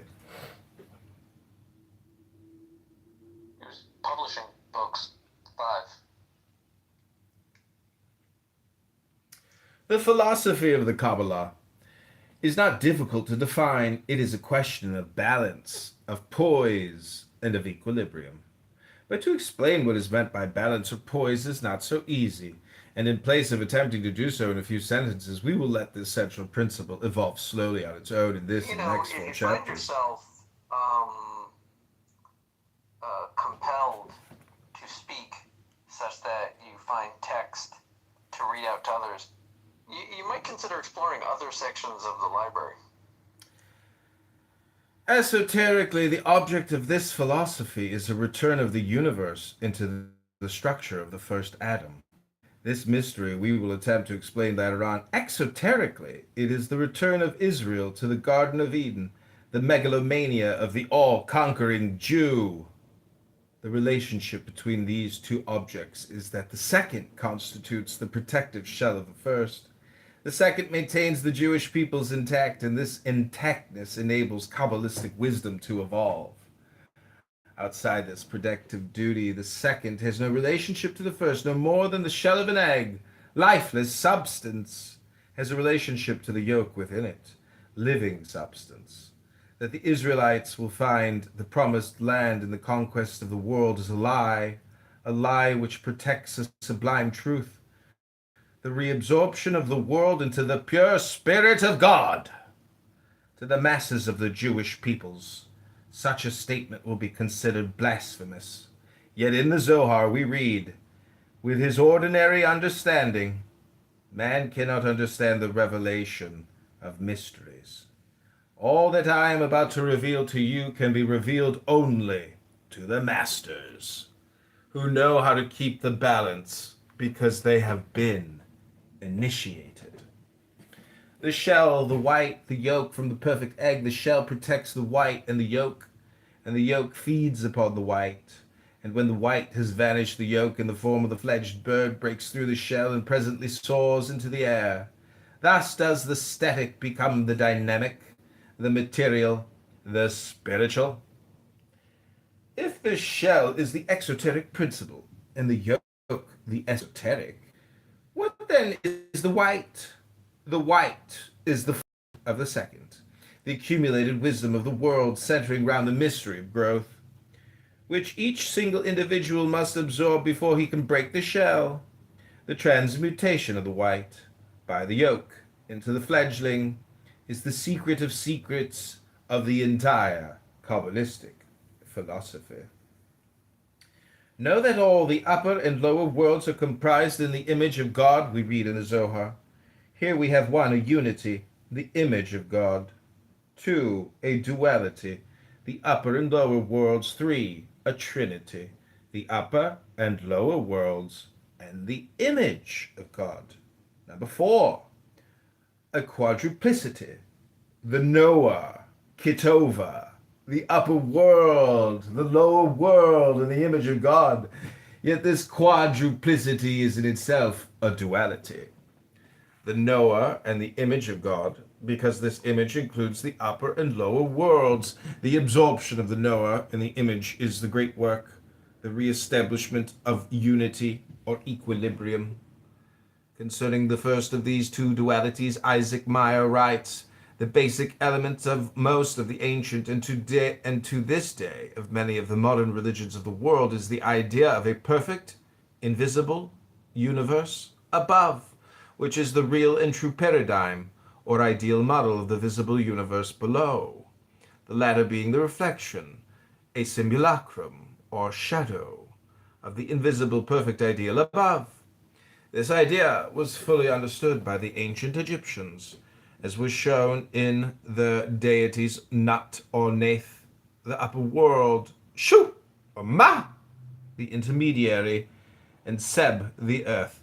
In India, the same idea is fully set forth in the esoteric books of the Vedas called the Upanishads. It is the supreme ideal Brahma, which is the only true, manifests itself first in Brahma, Vishnu, and Siva, past, present, and future time, and through these in the visible, the last being Maya, or illusion. The temples of most of the archaic peoples of Asia and Egypt were intended to be visible copies of the heavenly temple, the starry firmament called templum, and the same idea is visible in those of the Hebrews. Philo and Josephus represent the temples of the Israelites. It's typical in the visible universe, and this was based on the invisible universe. Amongst the Mohammedans, we find the same idea. The first thing God created was a pen. Indeed, the whole creation is but a transcript. God, when he made the world, did but write it out, that copy, which he had of it in his divine understanding from all eternity. The lesser worlds, microcosmos, or men, are but transcripts of the greater, the macrocosmos, as children and books are the copies of themselves. God takes upon himself spiritual form in the act of creation, which is pure light transfigured into visible light, which is the relationship between the eyes and pure light. Pure spirit can only be sensed as a relation, which we call spirituality, the relationship between the third eye and pure spirit. God to this third eye is not nothing, he is all things. For when this eye is open, he can be seen everywhere. The idea ex nihilo nihil fil, from nothing nothing is made, is abhorrent to the Kabbalah. Not anything, says the Zohar, is lost in the universe. Not even the vapor which goes out of our mouths. As all things, it has its place and its destination, and the Holy One, blessed be it, makes it concur to its works. Not anything falls into the void, not even the words and the voice of man, but all has its place and its destination. The Kabbalist Abram Ben Dior writes, then they, the Kabbalists, affirm that all things have been drawn from nothing, not nothing. They do not wish to speak of nothing, properly to say, for never can being come from non-being. But they understand by non-being that which one can conceive of, neither by its cause or its essence. It, the no-thing, is, in a word, the cause of causes. It is it whom we call the primordial non-being, because it is anterior to the entire universe. Though the Kabbalah recognizes but one primordial cause, it also recognizes two complementary elements, the one incorruptible and vital, which reveals itself as a spiritual energy, and the other corruptible and inert, always tending to dissolve and return to its original atoms. The first is bliss, the second is hate. The first is symbolized by the angelic hosts, the second by the demon hordes, good and evil. For as Isaiah says, I form the light and create darkness. I make peace and create evil. I, the Lord, do all these things. The spirit which we sense through our third eye is not God as the primordial cause or no-thing, but as it were the thought of this cause. He constituted in the first place a point of light, which became the divine thought. Our consciousness is the mirror which catches the rays of this thought. Therefore, all thoughts are images of God's thought. And the more spiritual, alive, or consciousness becomes, the more perfect are these images, which are not illusions, but symbols of reality. Simon ben Yochai stretched out his hands and cried, Now ponder well upon all that I have this day revealed unto you, and know that none of these celestial palaces are light, nor are they spirits, nor are they souls, nor are they any form that may be seized hold of by any means of the senses. God to this third eye is not nothing, he is.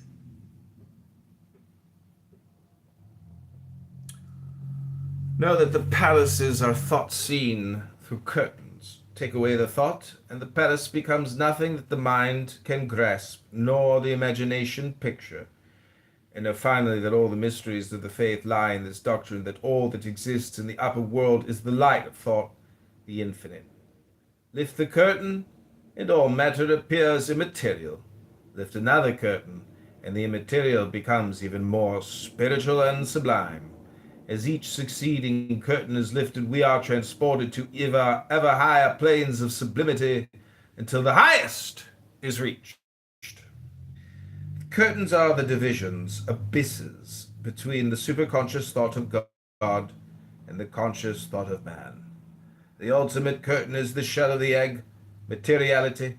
But before this final curtain can be lifted, a host of intellectual curtains, the white of the egg, have to be dissolved by transmutation into spiritual energy. Spiritual deliverance or attainment is consequently an act of creation.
Hello?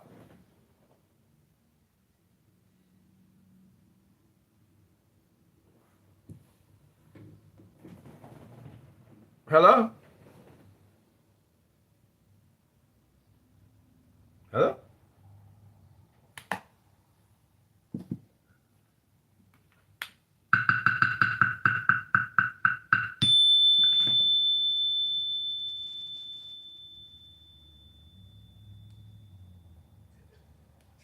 The shell, the white, the yolk from the perfect egg. The shell protects the white and the yolk feeds upon the white.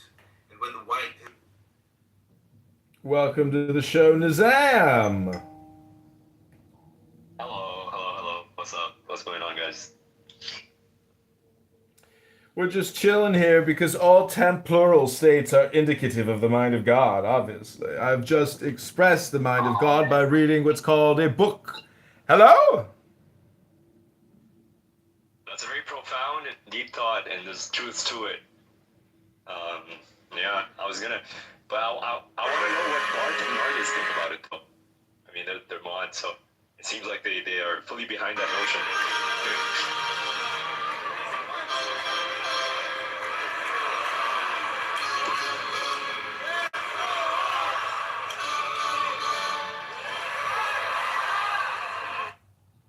And they're not available.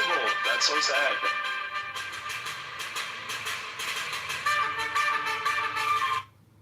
I also think it's unfortunate that it would have to be. I don't know. We'll see what happens moving forward, but I'm not... You know, that is also not one other thing. It's not just us. Like Turning Point, when you read about it, you're opening up chapters around the world. It's not just in the U.S. I really do. Like, I want the United States... I'm a moderate person. I want the government... Why is that kilogram? back. Unfortunately...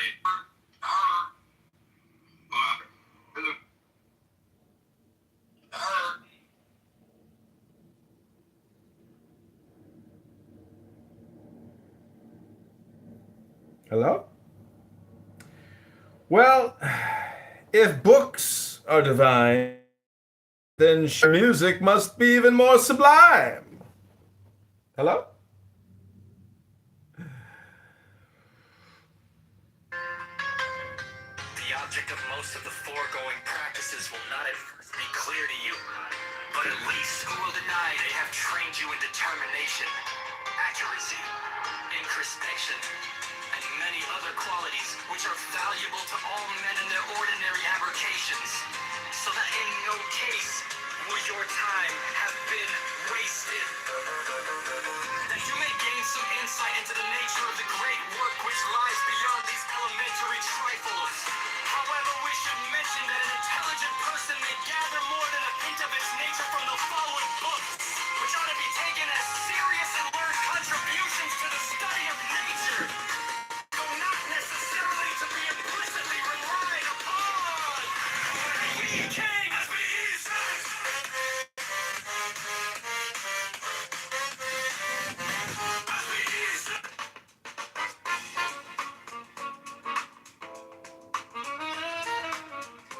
All right, everybody, welcome back to Our Temporal States are indicative of the mind of God. This is Mayor Kitover. City lights are glowing amid with dust. Streets are humming low with a restless trust. Skyline cloud in gold, lakefront shimmering slow. Dreaming of a better day, just letting it grow. Yeah, letting it grow. And the wind on my face, it feels like a spark. Talking about a future that can light this dark. Got my 2 feet on this land, reaching out a hand. All this wind chase serenade, playing through the streets. A hopeful song where every neighbor meets. Voices rising strong and bold, stories of a city told. Yeah, the rhythm of our hearts, a promise we keep. This wind of change serenade, rising so deep, rising so deep. Lakefront shine, every skyline light in sight. Dreams of every block stepping into the light.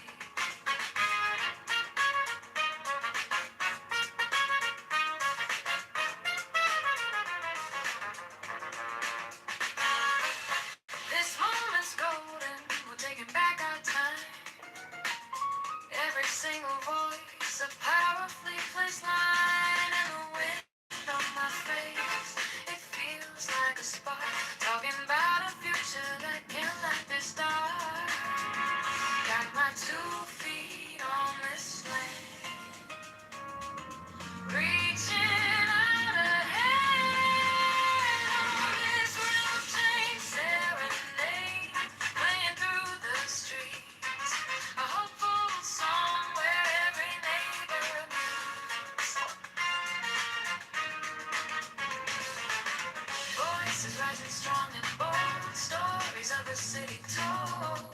Yeah, the rhythm of our hearts, a promise we keep. This wind of change serenade, rising so deep. Rising deep.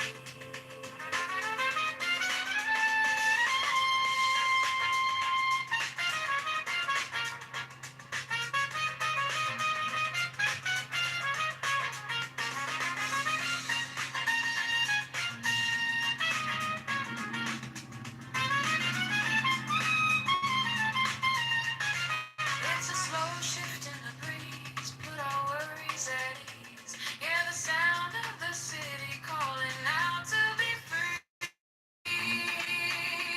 Oh, this wind change serenade, playing A white European chamber, kind of. Precisísimo.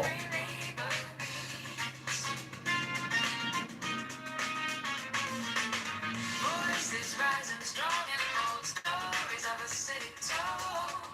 Yeah, the rhythm of our hearts, a promise we keep. This wind of change serenade, rising so deep. Rising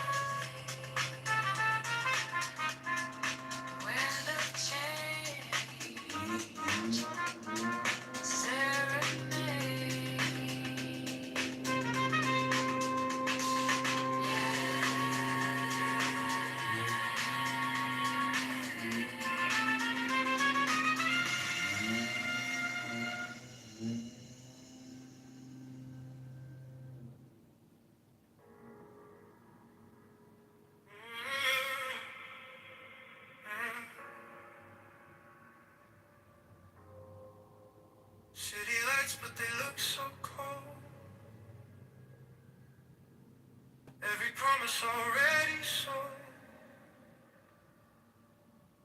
Running circles inside my mind,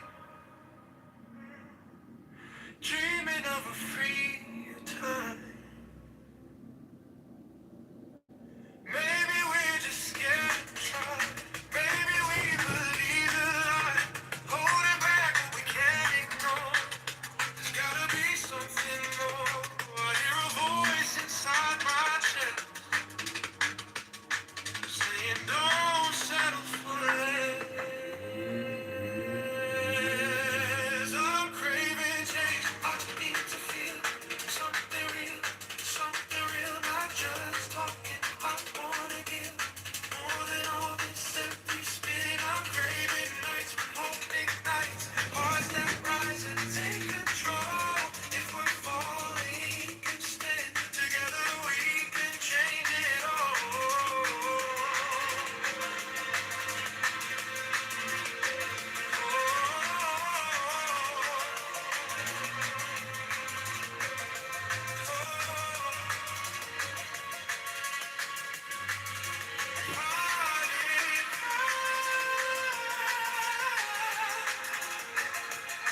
Break the silence, break the chain, raise a voice in every lane. Every vote can turn the tide.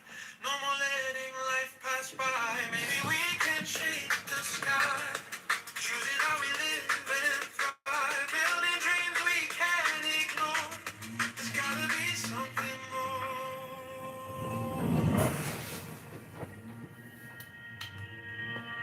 I'm craving change. I need to feel something real, not just talking. I wanna give more than all this empty spin. I'm craving nights with hope ignites, hearts that rise and take control. If we fall, we can stand together. We can change it all.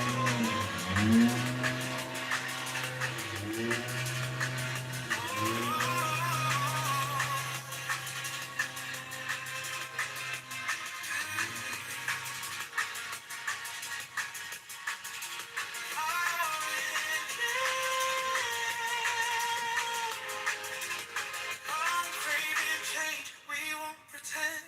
This is not how our story ends. We'll take the risk, we'll cross the line, just to know this choice is mine.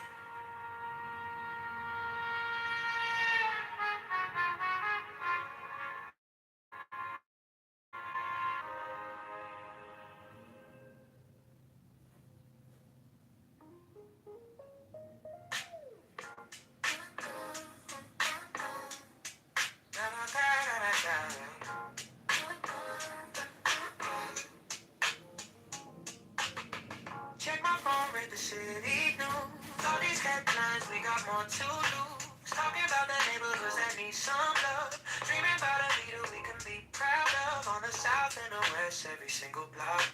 Time to build it up, time to talk that talk. We're trying to move on, trying to find our way. Lift the whole town up every day. The rhythm's here, the vibe is strong. Voice of the people gonna sing this song. Now we filling up the empty space. Every street and every place. A little bit of hope, a little bit of change. Rising like a peak in the pouring rain. Go to Chicago, make vote.com. Go Chicago strong, keep pushing on. Go John Kitover, lift up every space. John Kitover, 2020 side for this place.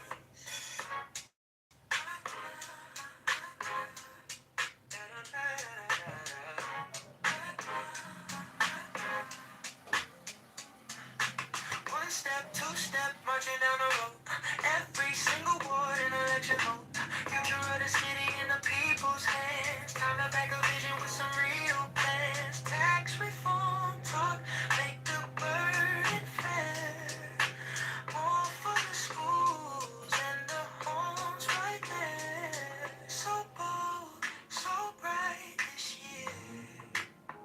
Every voice in the crowd so clear. Go to Chicago, mayelection.com. Let your choice ring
so we keep moving anyway.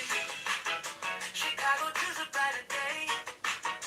Go to Chicago, may your vote for calm. Let your voice lead the way. Every choice rewires me.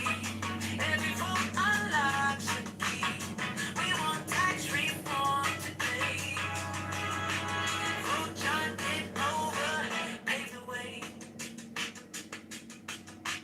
Now still riding in our heads, but it won't get the final say. We can rise and stand as one. Go Chicago starting today. We don't need a perfect line. Just a reason, just a sign. Every inch we claim is ours. Every step can raise the bar. Go slow, go fast. Just don't go back. Trust the rhythm in this town. Time to lift our future now. So we keep moving it.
Hands upon the breast of the priestess, and takes back his lance, turns to the Puano, lowers and raises the lance, and makes upon them. Do what thou wilt, shall be the whole of the law.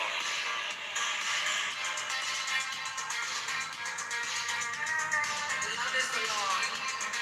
Love and the will. He lowers the lance, and turns to east the priestess, takes the lance in her right hand, and in her right hand she offers the paten. The priest kneels.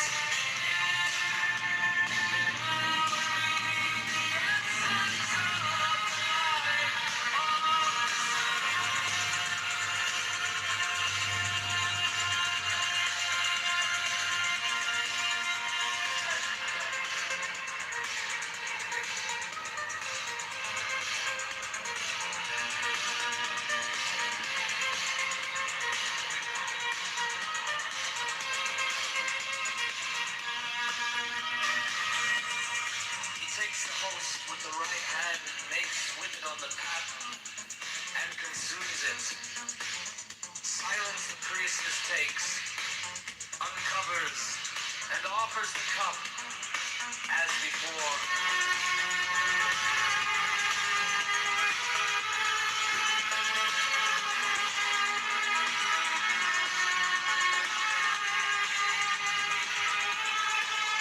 Like selling T-Mobile?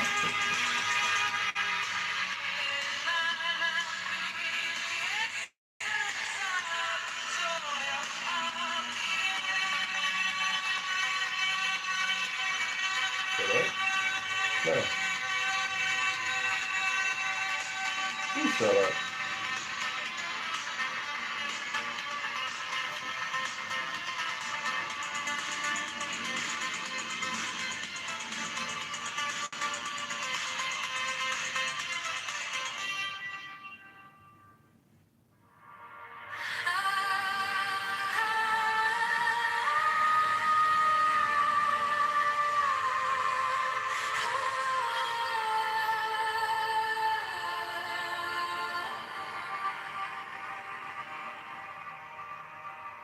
Thou who art I, beyond all I am, who has no nature and no name, who art when all but thou art gone, thou center in Listen to this, my friend.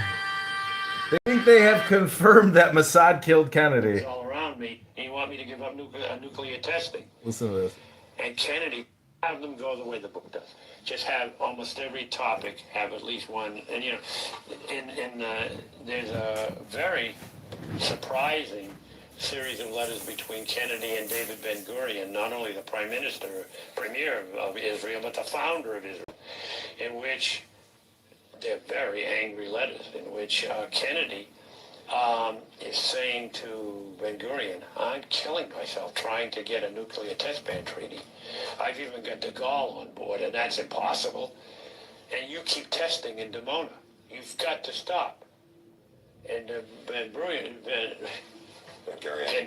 thank you, in so many words says, it's easy for you to say sitting in Hyannisport. I'm sitting with the Arabs all around me, and you want me to give up nuclear testing. And Kennedy threatens him. And he threatens him in such a way that Ben-Gurion resigned. And I will tell you that I found articles, not in any crackpot publications, but in very sophisticated publications saying, forget Lyndon Johnson, forget the CIA, forget Fidel Castro. The Mossad killed Kennedy because they were so upset over what he did to Ben-Gurion.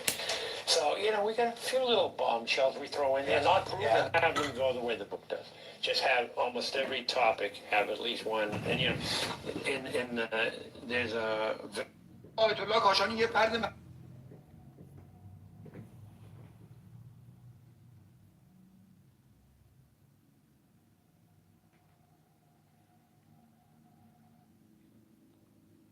Somebody messaged me on Instagram and told me, shut up! So I wrote back, shut up? You shut up! That's how stupid life is. But, you know, thing about Instagram comments is it's like you don't even want to click on them because you can't really even read them in the notification. So it's like, who cares what people say? The point is I only post comments because I want people to look at my account. It's just, okay, that's probably at different topics. I'm also live streaming Politically Correct on 15 different phones downstairs in my recording studio. I'm gonna file my taxes today and do some other little paperwork. Then go to the gym. Went to the gym yesterday. Went to the gym the day before. And I've definitely developed a belly, a stomach, a winter stomach. I'm trying to burn through it. I'm trying to focus on the sit-ups. Focusing on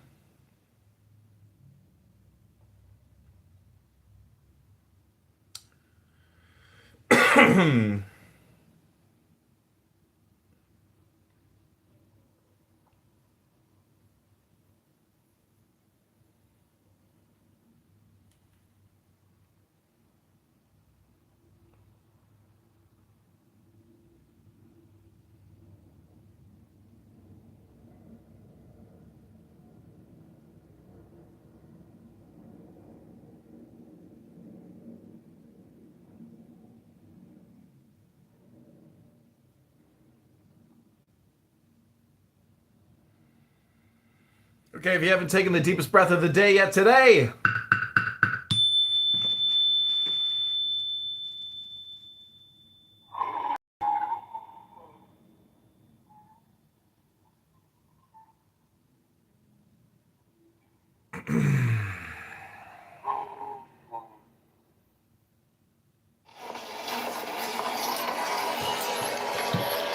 Hello. I see you.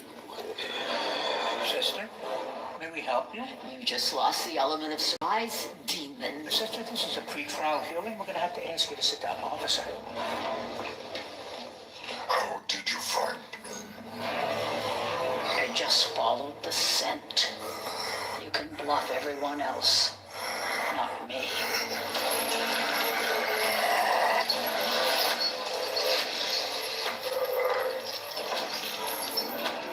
I want you here.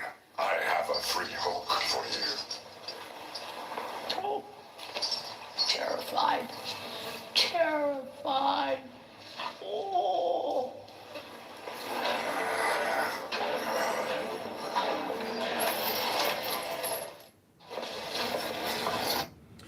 one of those weird YouTube clips about demons and nuns. Oh no! I've got the stalker back on YouTube. She keeps telling me punishment for my lies. And it's in the mail. My friend. I have this crazy stalker. I don't know what she's so upset about. What is she saying? Punishment for your lies. Yeah.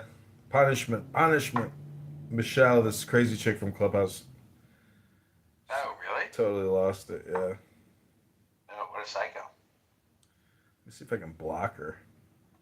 No, I've reported her. But she's deranged. I also blocked her number. She was like texting me nonstop. Kind of like me. I was about to say, you're annoyed by this behavior? Well, yeah, because I like to spam other people. I don't like to be spammed, duh. I'm a spammer. I'm not a spammer consumer. I'm a spammer distributor.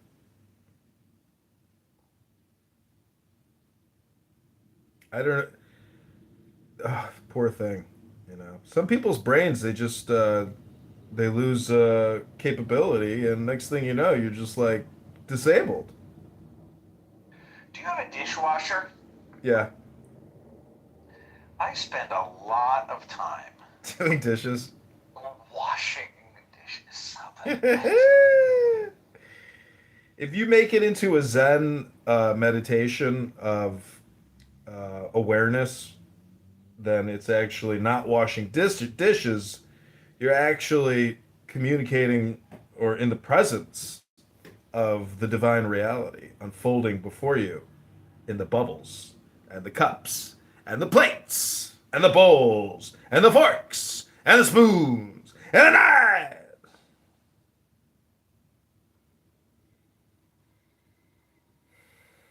If you knew how lazy I was, my friend, you would be amazed. Because you see, we are conditioned to work incessantly, nonstop, you know? But doing laundry and doing dishes are two of those very low value activities. You know, it's not like reading a book. So I don't actually put my dishes away. I like put them all over the counters and then I wait for that to build. Then I put it in the dishwasher. Um, and then same thing with clothing. I actually have bags and bags of clothing, a lot like your PTR. And then after I finally run out of underpants and socks and other clothes that I can wear, I have finally forced to do the laundry. But do you know how many months it takes me to run out? It takes me like 3 to 4 months. I only do laundry 3 times a year, my friend. Because I do it all at once. I do like my whole wardrobe at one time. That's insane. Over like 2 days.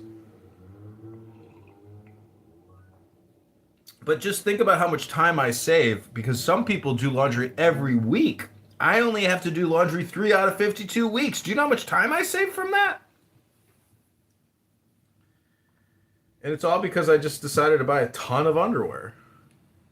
Ton of socks.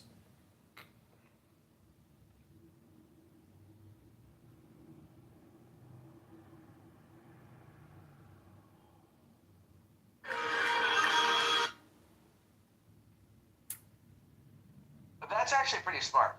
How many pairs of underwear would you say that you have? I don't know, like 60? Wow. Where are they all? Are they in a drawer? In a drawer, yeah. You can fill 60 pairs of underpants in a drawer, you know? And it's a good investment just because of the time. Just think about it. If you totaled up all the time and then you were to, do a calculation and get a dollar value, you'd be like, holy shit, bro. I'm not even getting paid to do all this fucking laundry. I spent all this time doing all this fucking laundry.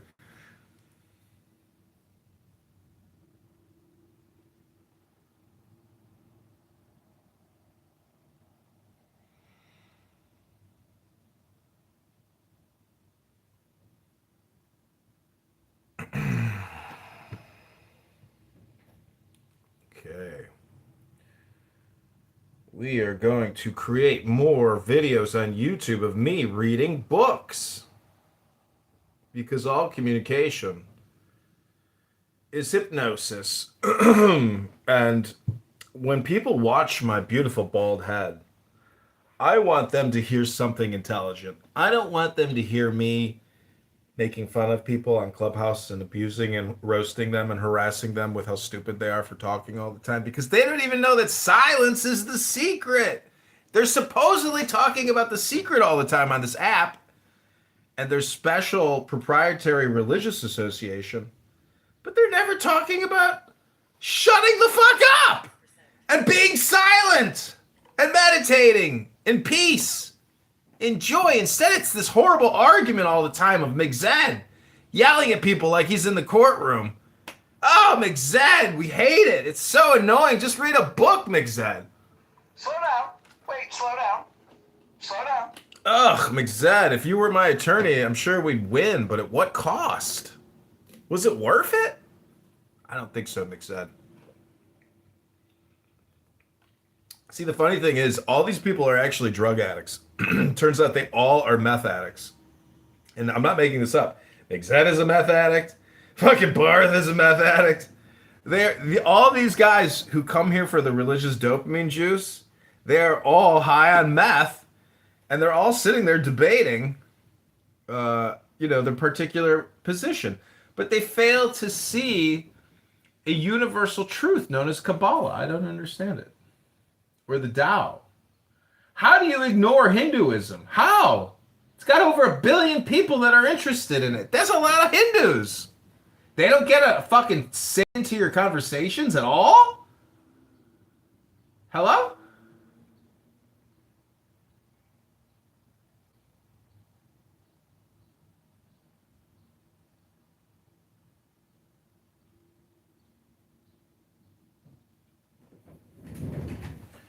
Okay, this is for you, my friend. Pick a number, 1 through 64, my friend.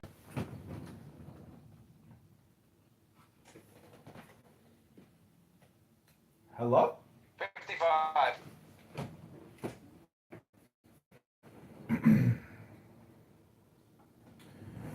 Okay, my friend, this will help with your love life. This is number 55. Fullness.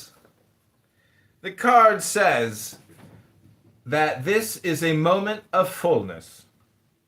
The ardent flame of the vital force explodes with a crash and a thunder, canceling itself and canceling any inhibition of the conscience. Any sense of apathy vanishes. You are before a vital experience. Maybe you perceive it as death. Fear it not, for maybe, for the first time, you are alive. Fullness! Number 55.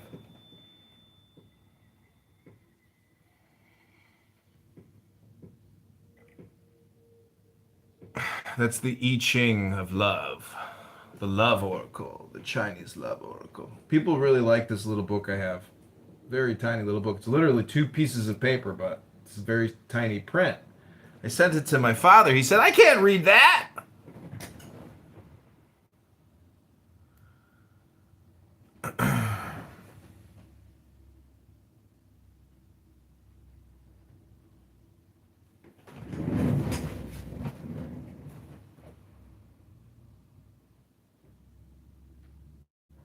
Woo! Caught you, baby. I caught you.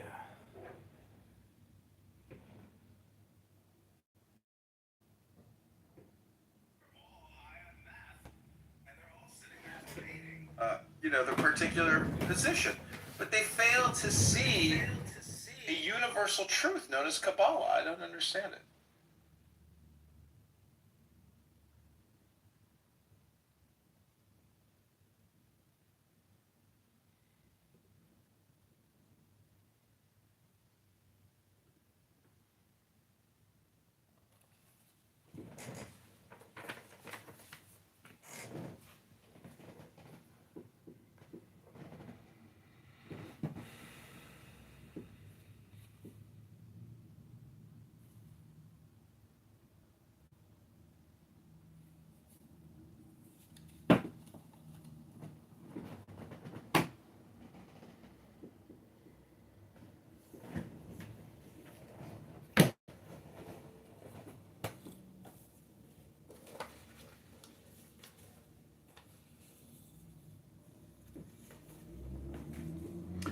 Okay, this is called the Isaac or Isiac tablet. It's holy and occult significance. W. Wynne Westcott from 1887. There is only 22 of these books in existence. It comes in a velvet purple like luxury thing. It's from 1887. It's very expensive. It's the Mensa Isaaca. It's incredible. You probably have never heard of this, but it's called The Photograph of Westcott's of the Isis Tablet. Are you aware of what the Isis Tablet is? It's at the Egyptian Museum in Turin. No idea. It's the Tabula Babina Savi Mensa Isaaca. It's an ancient Egyptian tablet. It's very complicated. There's a transcription of the Isis tablet from Athanasius Kircher, Oedipus Aegyptiacus in 1655. It's an incredibly complicated Egyptian hieroglyph of incredible significance and beauty. And this rare book, translated by this master mage, Westcott, Supreme Magus, it's called the Isiac Tablet of Cardinal Bembo. This curious relic of an age long past cannot fail to attract the attention of every earnest student of the mysteries. Its beauty of design, its careful execution, its obvious antiquity, its certain connection with that most incomprehensible scheme of religion, the Egyptian, all combine to fascinate the mind and stimulate the intellect in a search for the explanation of the purpose and meaning of this very elaborate pictorial work of art. Mysterious in its conception, of unknown origin, and of peculiar workmanship, the tablet merits examination and research. From the time of the learned Orientalist Kircher and of the classic Pignorius, many eminent archaeologists and men of letters have devoted their energies to the elucidation of the object of the designer, who must have been as erudite in all the arts and wisdom of the Egyptians, as he was skillful in execution. The well-known names of Mount Fahon, Shuckford, Warburton, Kaesler, Kalus, the Abbé Bagnière, the Abbé Pluchet, Jablonski, Kenneth Mackenzie, Keneally, Wilkinson, Eliphas Levi, and Bonwick, all of whom have ventured some opinions, are sufficient proof of the worldwide interest that this Mensa Isaiaca has aroused. Many years have now passed away since the author made a labor of love of the drawing of the tablet from which the photogravure in this volume was taken, and his drawing being finished, his work seemed incomplete until he had supplied as its companion an explanatory treatise. However scanty and imperfect it may be deemed, he begs the indulgence of many a learned reader for its shortcomings, and if he has apparently undervalued the opinions of the modern school of scientific Egyptology, it is only because of his conviction that the tablet is essentially an esoteric character, therefore insusceptible of ordinary methods of interpretation. The photogravure provided with this little volume, 10 ins by 8 inches, is of course much smaller than the original, which is approximately 50 inches in length, 30 inches in breadth. So far as can be ascertained, the tablet has not been engraved or printed in its entirety since 1719, when it was published in France by Mount Faucon, and it has never been printed in England. The Isaac tablet is of bronze. The designs are inlaid upon its upper surface and are composed partly of silver and partly of a dark-colored enamel, which is somewhat the tint of steel, niello work. Some portions of the silver ornamentation are missing. Perhaps they've been removed by force for their intrinsic value during the turbulent Middle Ages, although it is possible they may have become loosened and lost by accidental violence. Around the whole, the tablet is a border of small designs, or limbus, as Kircher called it. At each corner is a many-petaled rose-like flower. These divide the limbus into 4 portions, 2 vertical, a right and left, and superior and inferior portions. Within this border there are 3 principal horizontal divisions. The upper and lower regions are of equal depth. The central region is deeper and is further subdivided. I'm going to send you a picture of this so you can look it up and enjoy.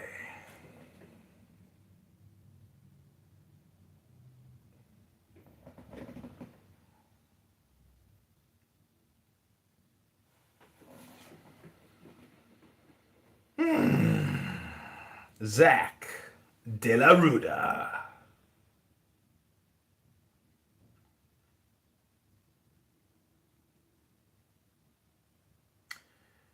Pretty interesting that it's made of metal, because it's just incredible artwork.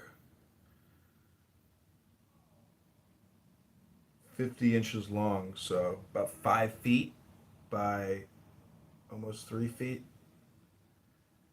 Wow, it's like a bunch of pictographs. Hieroglyphics.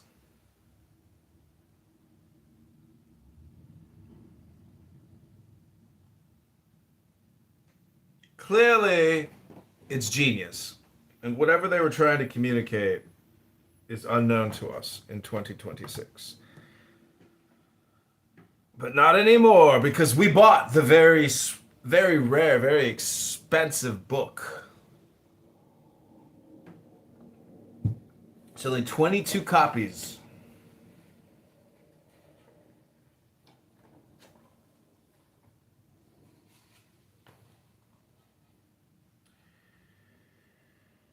The upper region presents 12 principal erect human figures and several smaller designs. The lower region presents 12 principal, more or less human figures, of whom two, the second and 11th, are standing in porticos, and two others are seated.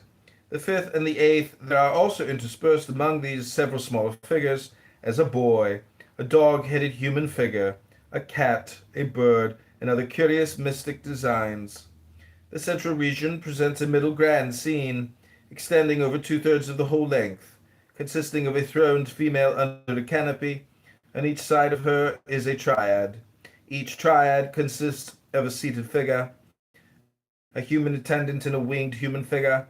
There are also two birds at each lateral scene. At each extremity of this grand scene are placed designs somewhat similar to each other. Each consists of an upper compartment representing a bull, with two attendants, and a lower portion representing two female figures, one on each side of a nameless object, whose formation can be better grasped by sight than from description. Between the upper and lower regions runs a narrow line of hieroglyphics. This does not appear in the photogravure, which from its necessarily reduced size would have rendered them illegible. And within the limbus runs all round a narrow design of wavy lines, with occasional small flowers, vases, phalli, and masks or faces interspersed. The letters which appear on the photogravure do not belong to the tablet. They are the reference marks adopted by Kircher in his scheme of explanation. Most unfortunately, the equally excellent plate given by Pignorius has a different set of reference letters. The only omission from the photogravure is that of the series of very small designs in the plain border of the central canopy and its basement. These are all similar, consist each one of a square, a circle within it, and within the circle 4 diameters dividing it into 8 spaces. It will not be necessary to describe each figure minutely, as the plate can be referred to, and comments on each figure will be found later on, especially in the detailed explanation of Kircher, and the shorter references to other authors. Many curious esoteric notes and suggestions of my own will be found scattered through this volume, and are especially assigned to the conclusion. The title, heading, the does not belong to the tablet. It is the superscription given by Kircher to his drawing of the tablet, and reads as follows: a true and genuine copy of the Isiach tablet, a more ancient brazen tablet, engraved with the second letters of the Egyptians, for the first time produced from the Museum of Torquatus Bembo in the year 1559. Hence it is called Bambini. Aeneas Vicus of Parma published it and dedicated it to the Ferdinand Caesar I. Athanasius Kircher, the Jesuit, devotes this as a monument more enduring than brass, having reduced it to a more convenient size. He is the interpreter of the same. Rome, 1654. This most interesting and mysterious tablet appears to have been treasured in one of the palaces in Rome, at the time when the Constable of Bourbon, in command of an army of the Emperor Charles V Germany, overran Italy and sacked the city in the year 1527. It then fell into the hands of a blacksmith or iron worker, who sold it for a large sum of money to Cardinal Bembo. After his death it came into the possession of the Dukes of Mantua, in whose treasure house it figured as a relic of the past until 1630, when Mantua was plundered and burnt by an army under one of the generals of the Emperor Ferdinand II. It was then once more lost sight of, and indeed many important authors state that it was never seen again, but was probably destroyed by some of the ignorant soldiery, in removing from its surface the silver plates for the purpose of sale. There is, however, at least one author who gives a correct account of the history of the tablet after the siege of Mantua in 1630. All honor to Johann George Kessler, who published in 1740 his travels through Germany, Italy, and other countries. In his account of the palace in Turin, he says that when Mantua was plundered, the tablet fell into the hands of Cardinal Pava, who made a present of it to the Duke of Savoy, by whom it was preserved. It was finally presented to the King of Sardinia, whose palace at Turin in 1730. It was made a great favor to him to be allowed to see it, because it was very carefully guarded. He describes it as a pretty large copper plate, with silver imagery inlaid amid a blue steel enamel. He states that Pignorius's large plate is the real size, and that Mount Faucon has in his copy inverted it. This is an error, but Herwart de Hohenberg has done so. The Guide to Northern Italy by Murray states that the tablet is now exhibited in Turin at the Museum of Egyptian Antiquities. He gives as the dimensions 4 feet 2 inches by 2 feet 5.5 inches. He states, without giving authorities, that it was first on Mount Aventine in Rome, at a spot where a temple to Isis once stood. Having been again lost at the sack of Rome, it was found in 1709 at Turin, carried away to Paris in 1797, and returned to Italy at the peace. He suggests that it was made in the time of the Roman Emperor Hadrian. Bedecker also, without quoting any authority, states that the tablet was first found in 1549 during the papacy of Paul III at the Villa Caffarelli at Rome.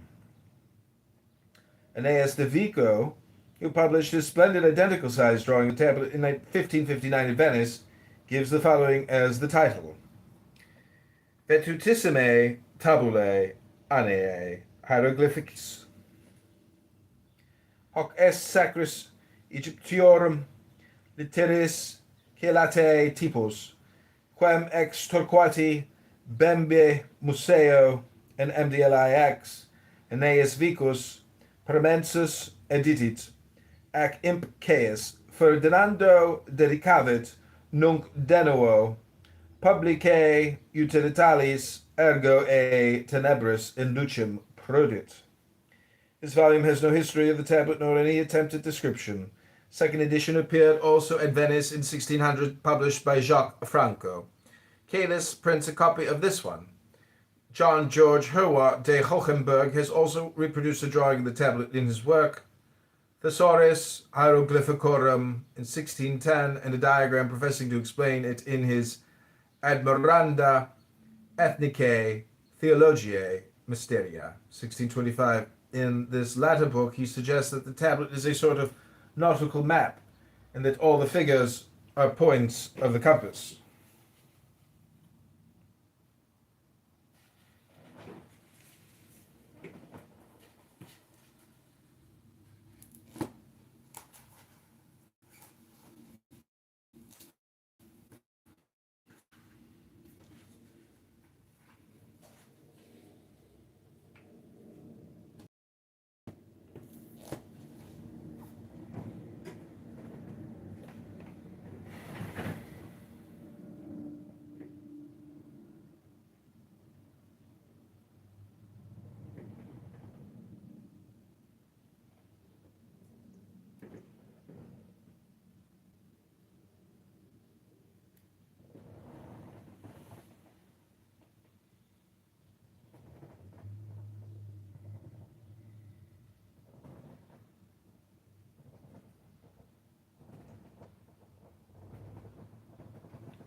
the particular position.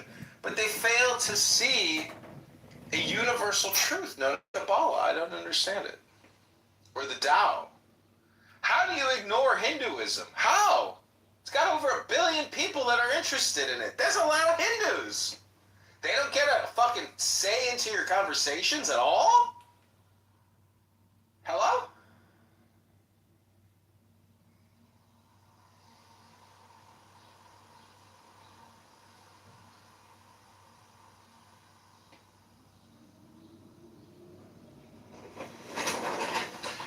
Okay, this is for you, my friend. Pick a number, 1 through 64, my friend.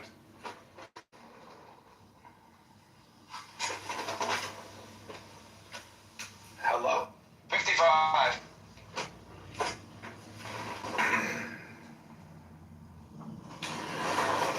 Okay, my friend, this will help with your love life. This is number 55.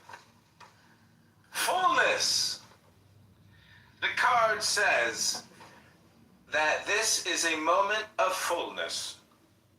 The ardent flame of the vital force explodes with a crash and a thunder, canceling itself and canceling any inhibition of the conscience. Any sense of apathy vanishes. You are before a vital experience. Maybe you perceive it as death.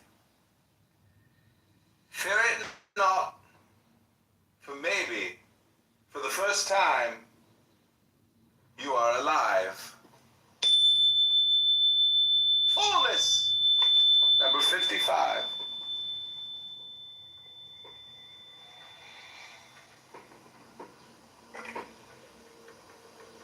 That's the I Ching of love. The love oracle, the Chinese love oracle. People really like this little book I have. Very tiny little book. It's literally 2 pieces of paper, but it's a very tiny print. I sent it to my father. He said, I can't read that.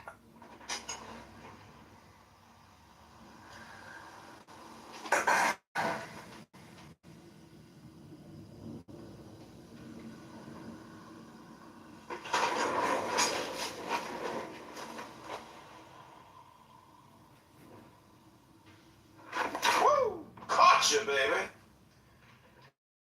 Caught you.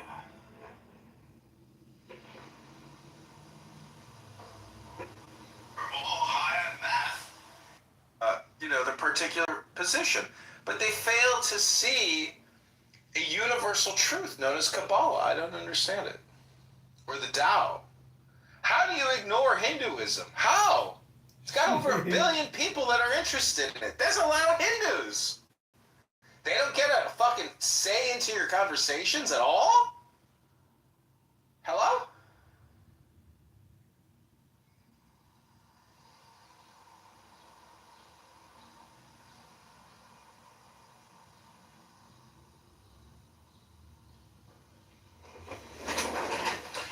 Okay, this is for you, my friend. Pick a number, 1 through 64, my friend.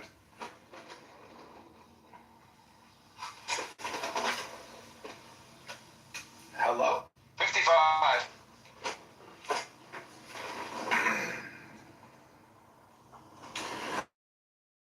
This will help with your love life. This is number 55. Fullness. The card says that this is a moment of fullness. The ardent flame of the vital force explodes with a crash and a thunder, canceling itself and canceling any inhibition of the conscience. Any sense of apathy vanishes. You are before a vital experience. Maybe you perceive it as death. Fear it not, for maybe, for the first time, you are alive.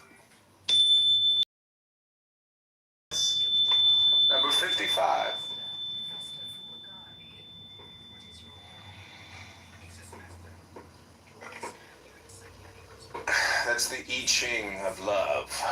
The love oracle, the Chinese love oracle. People really like this little book I have. Very tiny little book. It's literally 2 pieces of paper, but it's very tiny print. I sent it to my father. He said, I can't read that.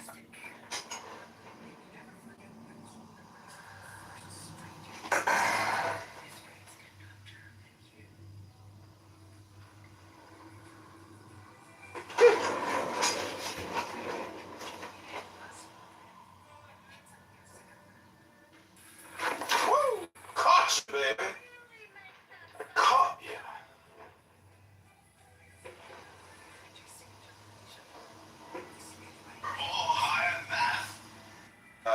Their particular position. But they fail to see a universal truth known as Kabbalah. I don't understand it. Or the Tao. How do you ignore Hinduism? How? It's got over 1 billion people that are interested in it. There's a lot of Hindus. They don't get a fucking say into your conversations at all?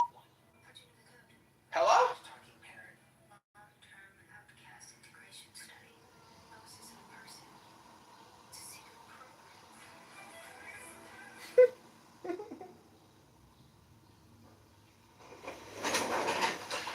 Okay, this is for you, my friend. Pick a number, 1 through 64, my friend.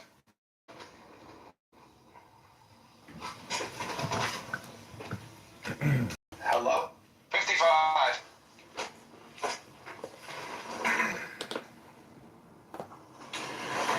Okay, my friend, this will help with your love life. This is number 55.